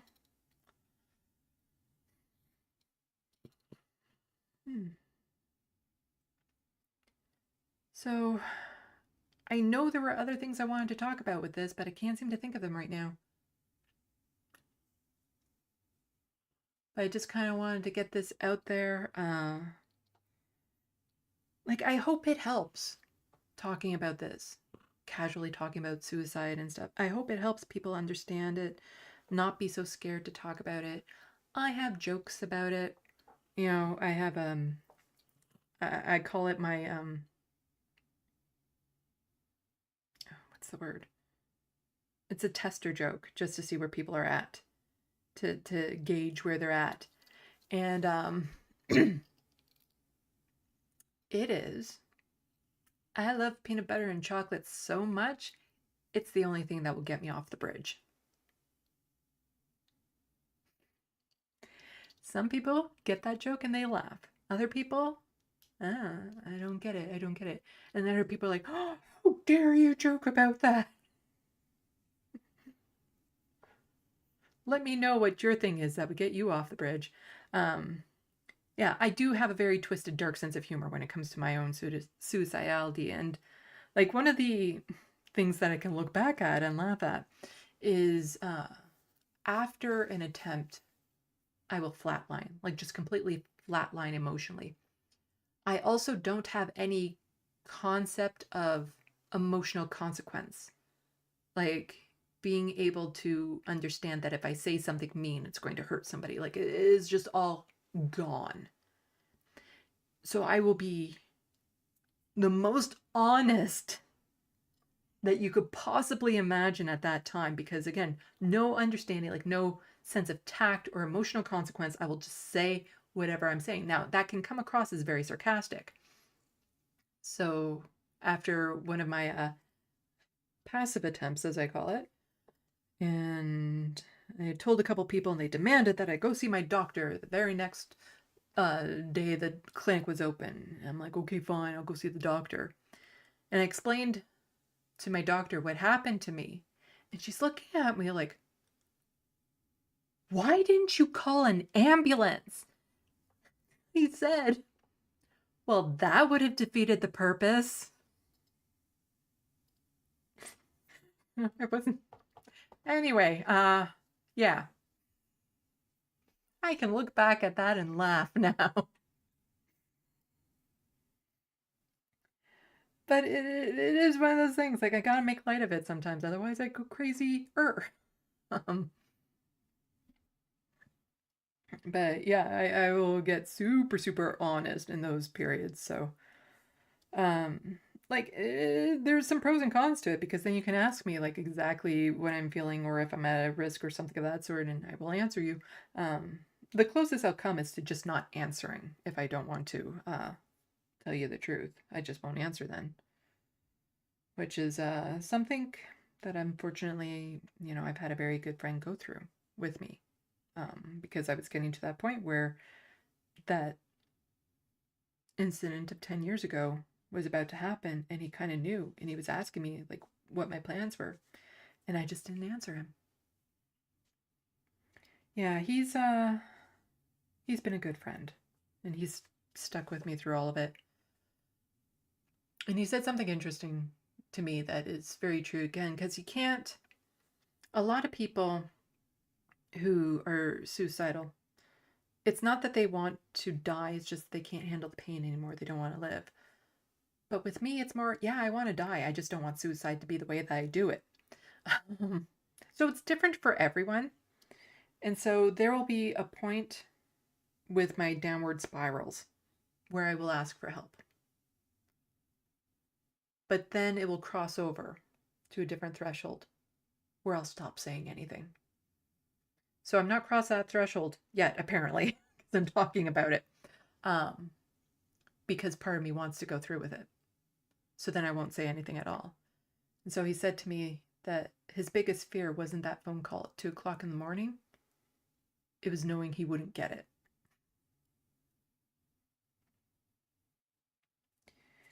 And I hate putting people through that sort of thing. It's not something I want to do. And it's something I try to work out in my head. Like when somebody mentions to me or tells me about an acquaintance or a friend of theirs who just died by suicide, and I see how it's affecting them. And I look at them and I can't make that guarantee I won't put them through that same thing. Because again, when it gets to be that bad, the thought process changes. It's not me anymore.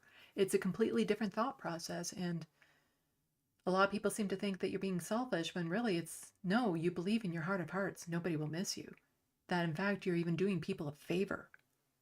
That you're just a burden. That everyone would be better off without you. Those aren't selfish thoughts. And it really comes down to, it's not the easy way out. It's the only way you see ending the pain. Because if there was an easy way out, you'd take it. Because it's a very difficult thing to go through. Okay. Changing tones in these conversations. This is why it can be so difficult talking to me sometimes, because I'm like there with the way that these conversations can go.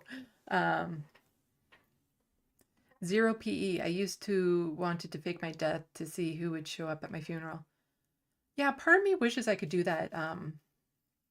that Christmas movie thing, you know, where the angel comes down and shows you what life would be like without you or something.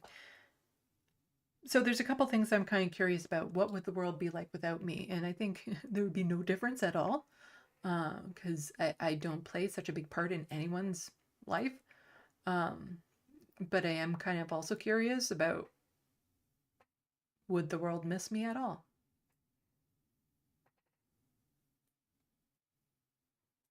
Like, one of my real fears is that if I slip and hit my head or something of that sort, and just randomly pass away for some reason in my apartment, I'm actually worried my cats might starve to death before anybody knows.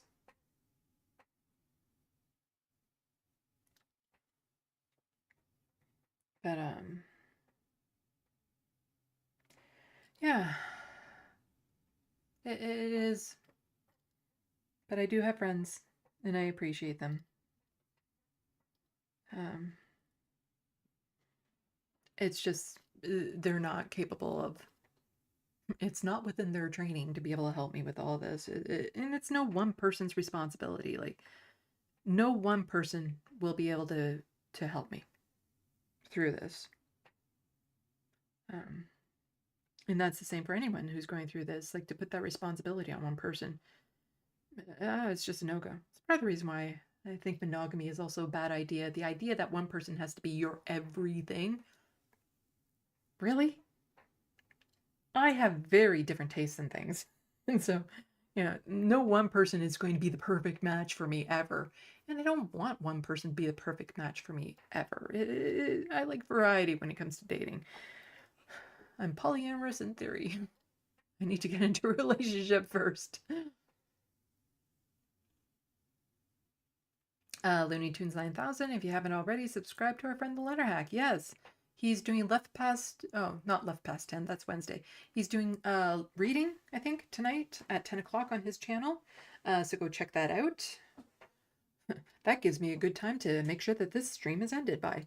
It's actually gone on a hell of a lot longer than I thought it would. Any questions from the audience? I feel...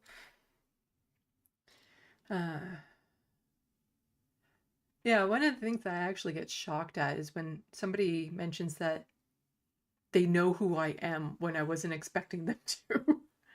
Like, the Surfs have started to do, they've added YouTube to their live streaming now that Twitch apparently lets them. And I went and made a comment in their chat and found out I'm a moderator there. And I'm like, oh, they know who I am? Because you just, yeah, I never know. And then I have one friend tell me that she had a friend down in the States who was commenting about this contributor to Rebel HQ, and then she put two and two together, and it's like, oh, you're talking about my friend. And so she thought that was neat, and I thought that's neat. Bad Lefty, if you can't laugh, you'll cry. Yep. Okay. Emergency remedial truth. I have learned more and more to embrace my pain. I am sensitive to the horror we inflict upon one another, but that is the kind of person I am, and it is either face it or let it destroy my soul. Yeah, it's important to be able to talk about these sorts of things. And yes, there's a lot of horror in the world. That doesn't invalidate what you're going through. And you need to be able to take care of yourself so that you can take care of others. Because, just being plugged into the news all the time, especially us lefty online people, seeing all the horrors, it'd be easy to forget yourself in it, or to think yourself is not important enough to put any thought into. But we're all important. Like, we all play a part in this. And as I always say, do what you can when you can. And in order to do what you can when you can, you need to be able to be at your full energy, at your full self. So it's always important to make sure that you're looking after yourself. He's so freaking cute right now, this cat. Lanier, he's like curled up on my lap. His little back legs are over top of his front legs. And he's sitting there sleeping with his tongue sticking out. He's so cute. And it's a good thing, because otherwise when he broke my plate,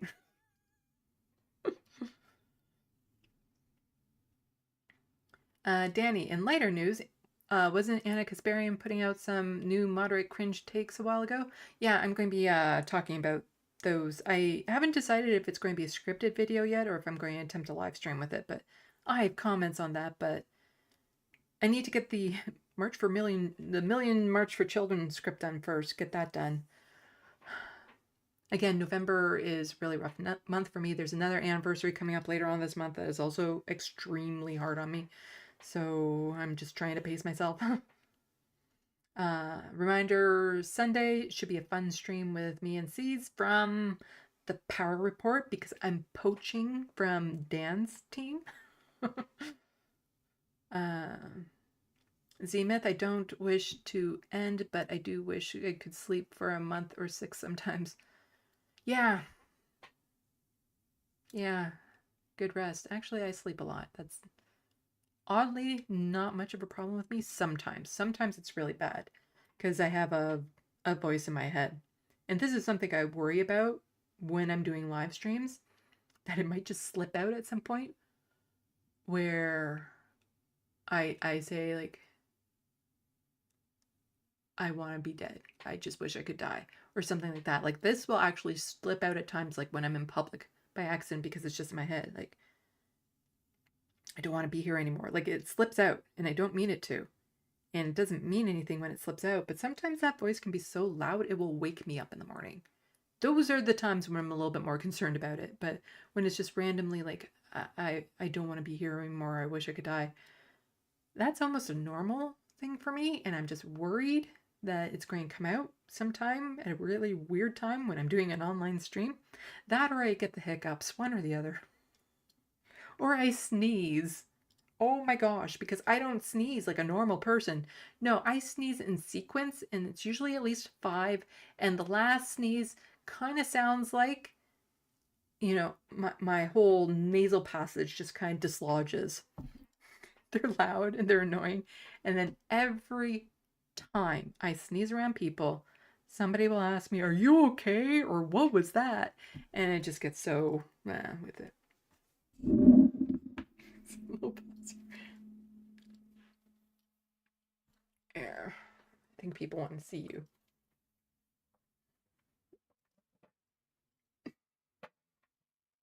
He's just been sitting on my lap this whole time. Well, except for when he was being in pain. Lindsay Robb, maybe find some Southern Belle erotic novels to narrate. LOL, Donald James. I don't know what that is in context to, but could be fun. My dogs are goth. Okay, forgive me here. Having kids, though, it feels like being forced to stay here. Anyone else? That's for them to deal with, unfortunately. I hope I never hurt them in that way. I've heard a lot of things along those lines that the people stay around for other people, and if it weren't for them, to a lot lesser extent, that's my cats. I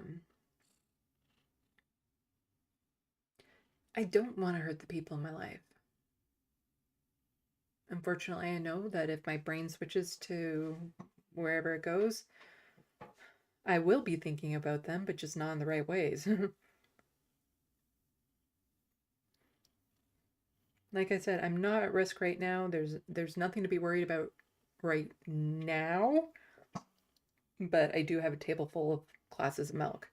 Can you hear? I don't know. I don't think the mic is picking it up. He's purring. You guys don't get to see his head with this in the way. Then the audio isn't going to be that great. There we go.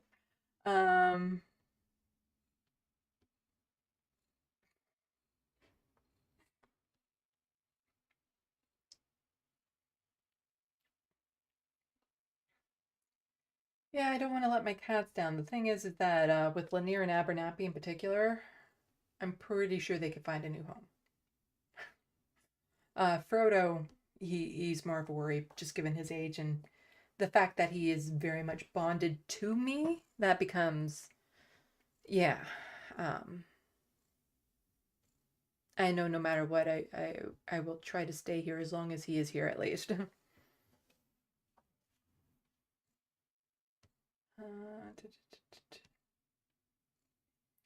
Zero PE. I felt like that when I caught COVID before they announced COVID, I don't know what I had, and I thought I would die in my room and no one would know I'm dead because I spend so much time alone in my,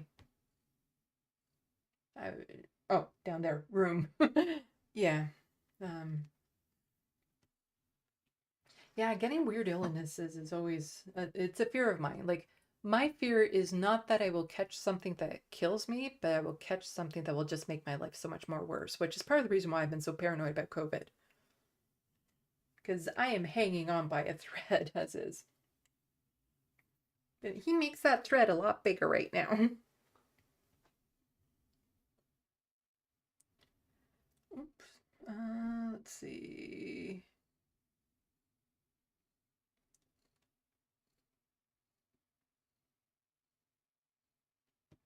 Renee Rounds, honestly solidarity with everyone walking away from TYT. Most of the peeps there are great. It would be nice if we could form a group of lefties to lift each other up and get bigger than their loud hate. Yeah, there's some things going on with TYT that I just don't.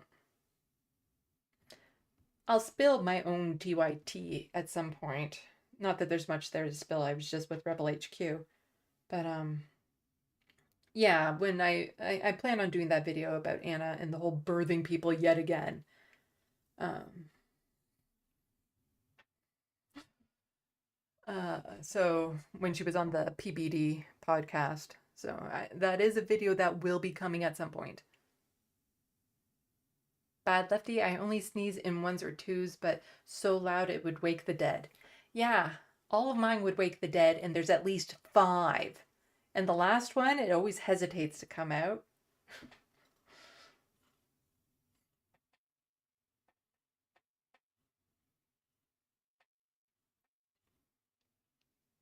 Yeah, a lot of people are liking the kitty cat right now. He's good therapy.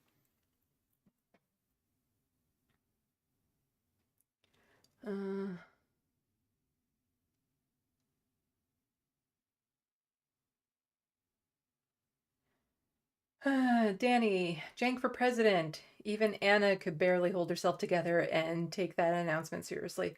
Yeah, I like to each their own. If he wants to run for president and destroy his finances and his credibility doing so, so be it. My biggest issue with him running for president is he's asking for money now for his campaign when he doesn't even know if he can legally run. In fact, we know he can't because of the way you Americans are. It wouldn't be a problem here in Canada.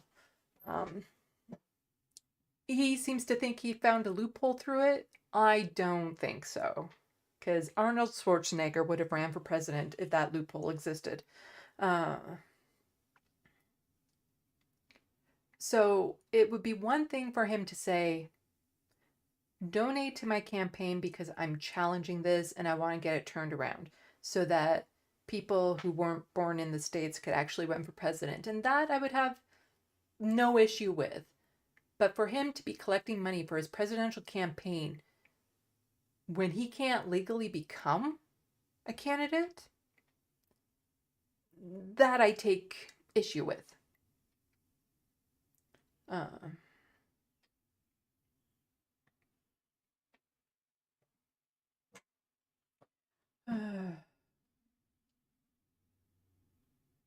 Zero PE. Anna is just clout chasing at this point. Jank too.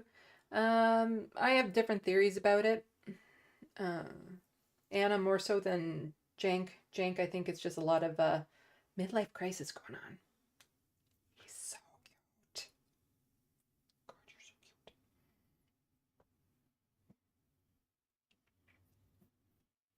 Lindsay Robb, Jank swears there is a loophole. Yeah, he does that.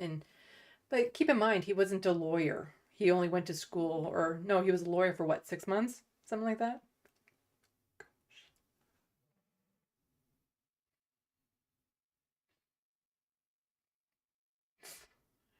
Uh, you never rescue cats, they rescue you. Isn't that right? Isn't that right? Anyone else have any guesses on what's going to be in the frame on the drawing? I'm curious. It will make a lot of sense once I get to drawing that part. Yeah, he's trying to sell 0 PE. He's asking for money because he's trying to sell his goofy book. Yeah, I imagine there's some that all goes in with this desperate need of his to be relevant. I think it's less about clout chasing and more just about him needing to feel relevant in some way. And it is slightly different. But I will put more thought into my own book. I have a couple leads as to stuff that I can do to get it published, but like I said, it'll be a struggle no matter what. But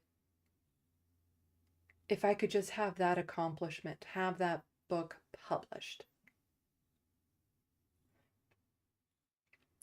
to see if it would succeed, just to have that chance. Like that right now would mean everything.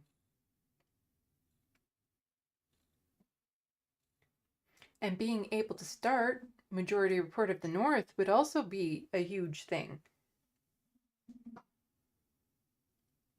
I wonder if I could get Lanier to be the co-host.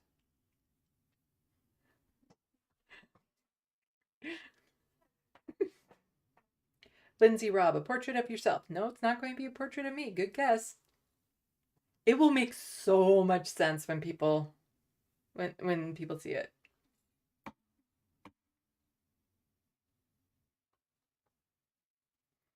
Not a smaller cat portrait. 0 PE. The only clue I'll give is it's not a very detailed drawing. It's a very simple drawing that will be in, or a simple picture that will be in the picture frame. Like, people won't be able to see it on this camera here, but I'll take closer pictures of it and stuff. I love adding the little details. And already there's so many little details, like in the wood frame and stuff like that. I'm still working on just getting the big chunks done, but I'm going to spend hours on like the little detail, like on her fur and everything to make it look better and stuff. And all I want to do is work on that. But tomorrow I need to gather up some clips and stuff to have for Sunday. So that will at least break up my day.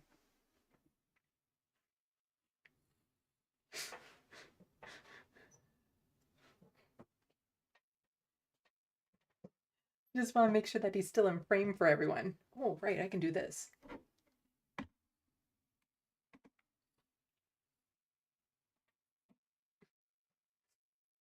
No, that didn't work out the way I want. It's too... There we go.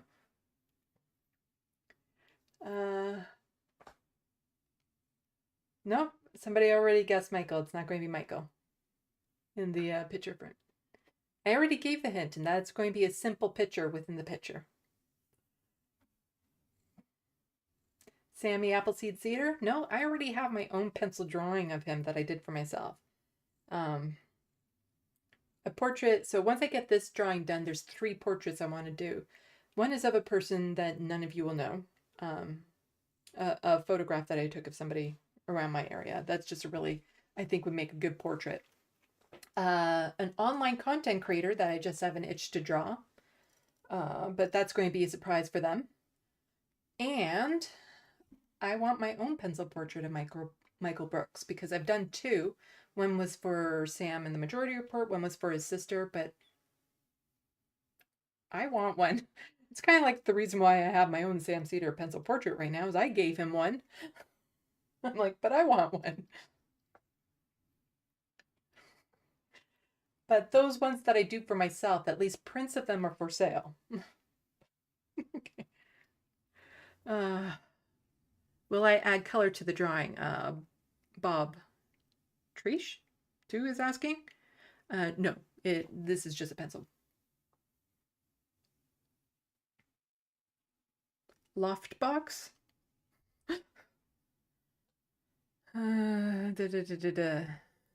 Canadian flag? Oh no, I'm not going to put a Canadian flag in the drawing.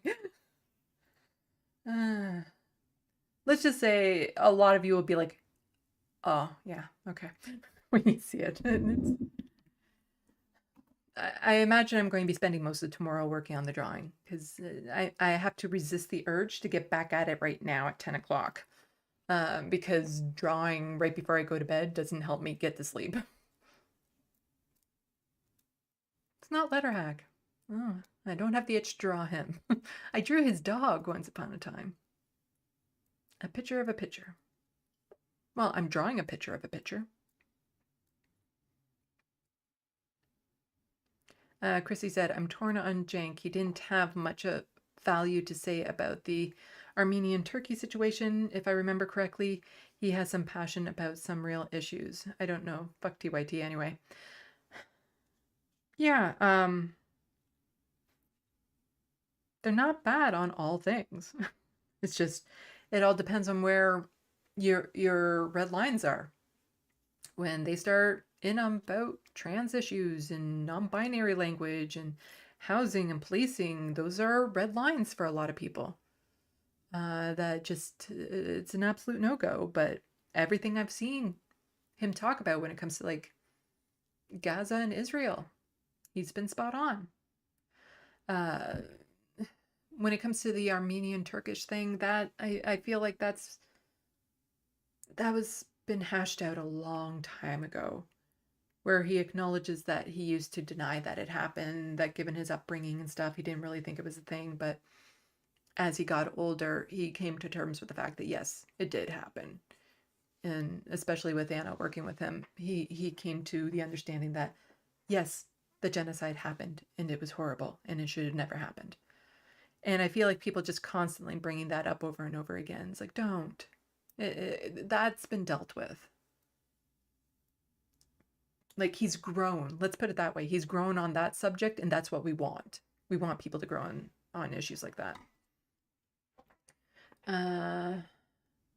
Donald James X question: do you also water paint? Watercolor? I used to way back when. That's a little bit more of a tricky medium. I have acrylics that I'm working with right now to kind of get my groove back into painting. But back in the day, I could use almost any medium to do art.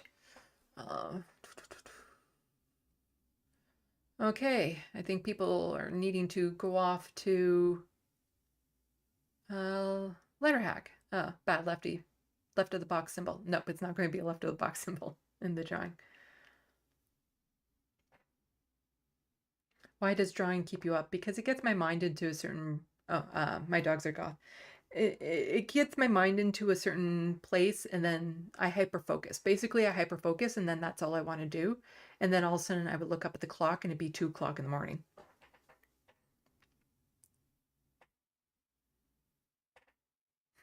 Zero PE. When you say you feel like you can't talk to black people, I'm done. Yeah, that was not that. Yeah. I'm kind of actually very disappointed with a lot of the people who've decided to not say anything and stay on like nothing's happened.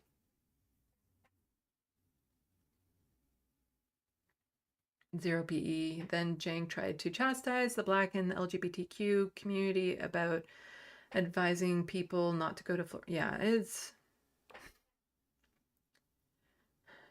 the whole credit where credit is due. He's right on Gaza and Israel. Most other things right now, it's big. Lindsay Robb, I've been painting this week too to find some joy. Yeah, no, all I want to do is get back to that drawing. So anyway, it's 10 o'clock. I forgot to eat a meal this evening, so I should probably eat food. But yeah, let's just do this whole thing. Boom, boom, boom. Oh yeah, let's just, no, I can't throw that one. I'll just throw that one up. Oh, where's the art? There, oh, there we go. Check out my website for more of my art right there. These are my social medias that you can follow me on. I'm technically on Facebook. Don't bother. I'm never on there. I have friend requests from people. No, just don't. I don't do that. It's not a thing.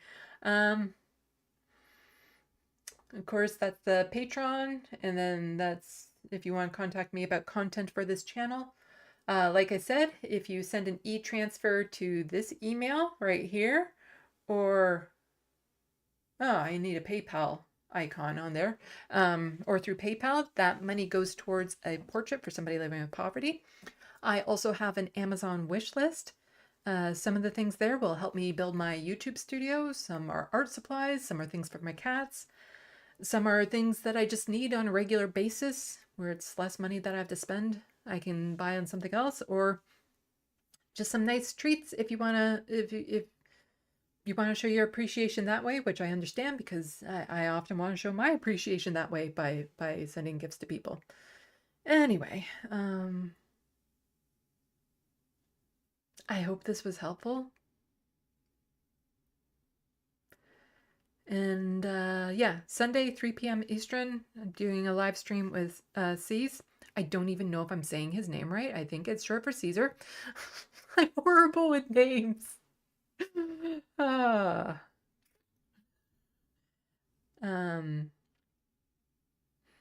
Yeah. And yeah, I will most likely be in a good mood for that. I'm going to try to have like lighter news stories in there, but most news stories these days go pretty dark. But the vast majority of the live stream with him will be making fun of Jordan Peterson back when he was saying not as deteriorated as he is now, to the point where I feel like it's a little bit wrong point making fun of him. C's from Power Report. Yes, Bad Lefty. That is who will be on my show on Sunday. I'm poaching Dan's crew. Okay. Official sign off. Let's do that. There you go.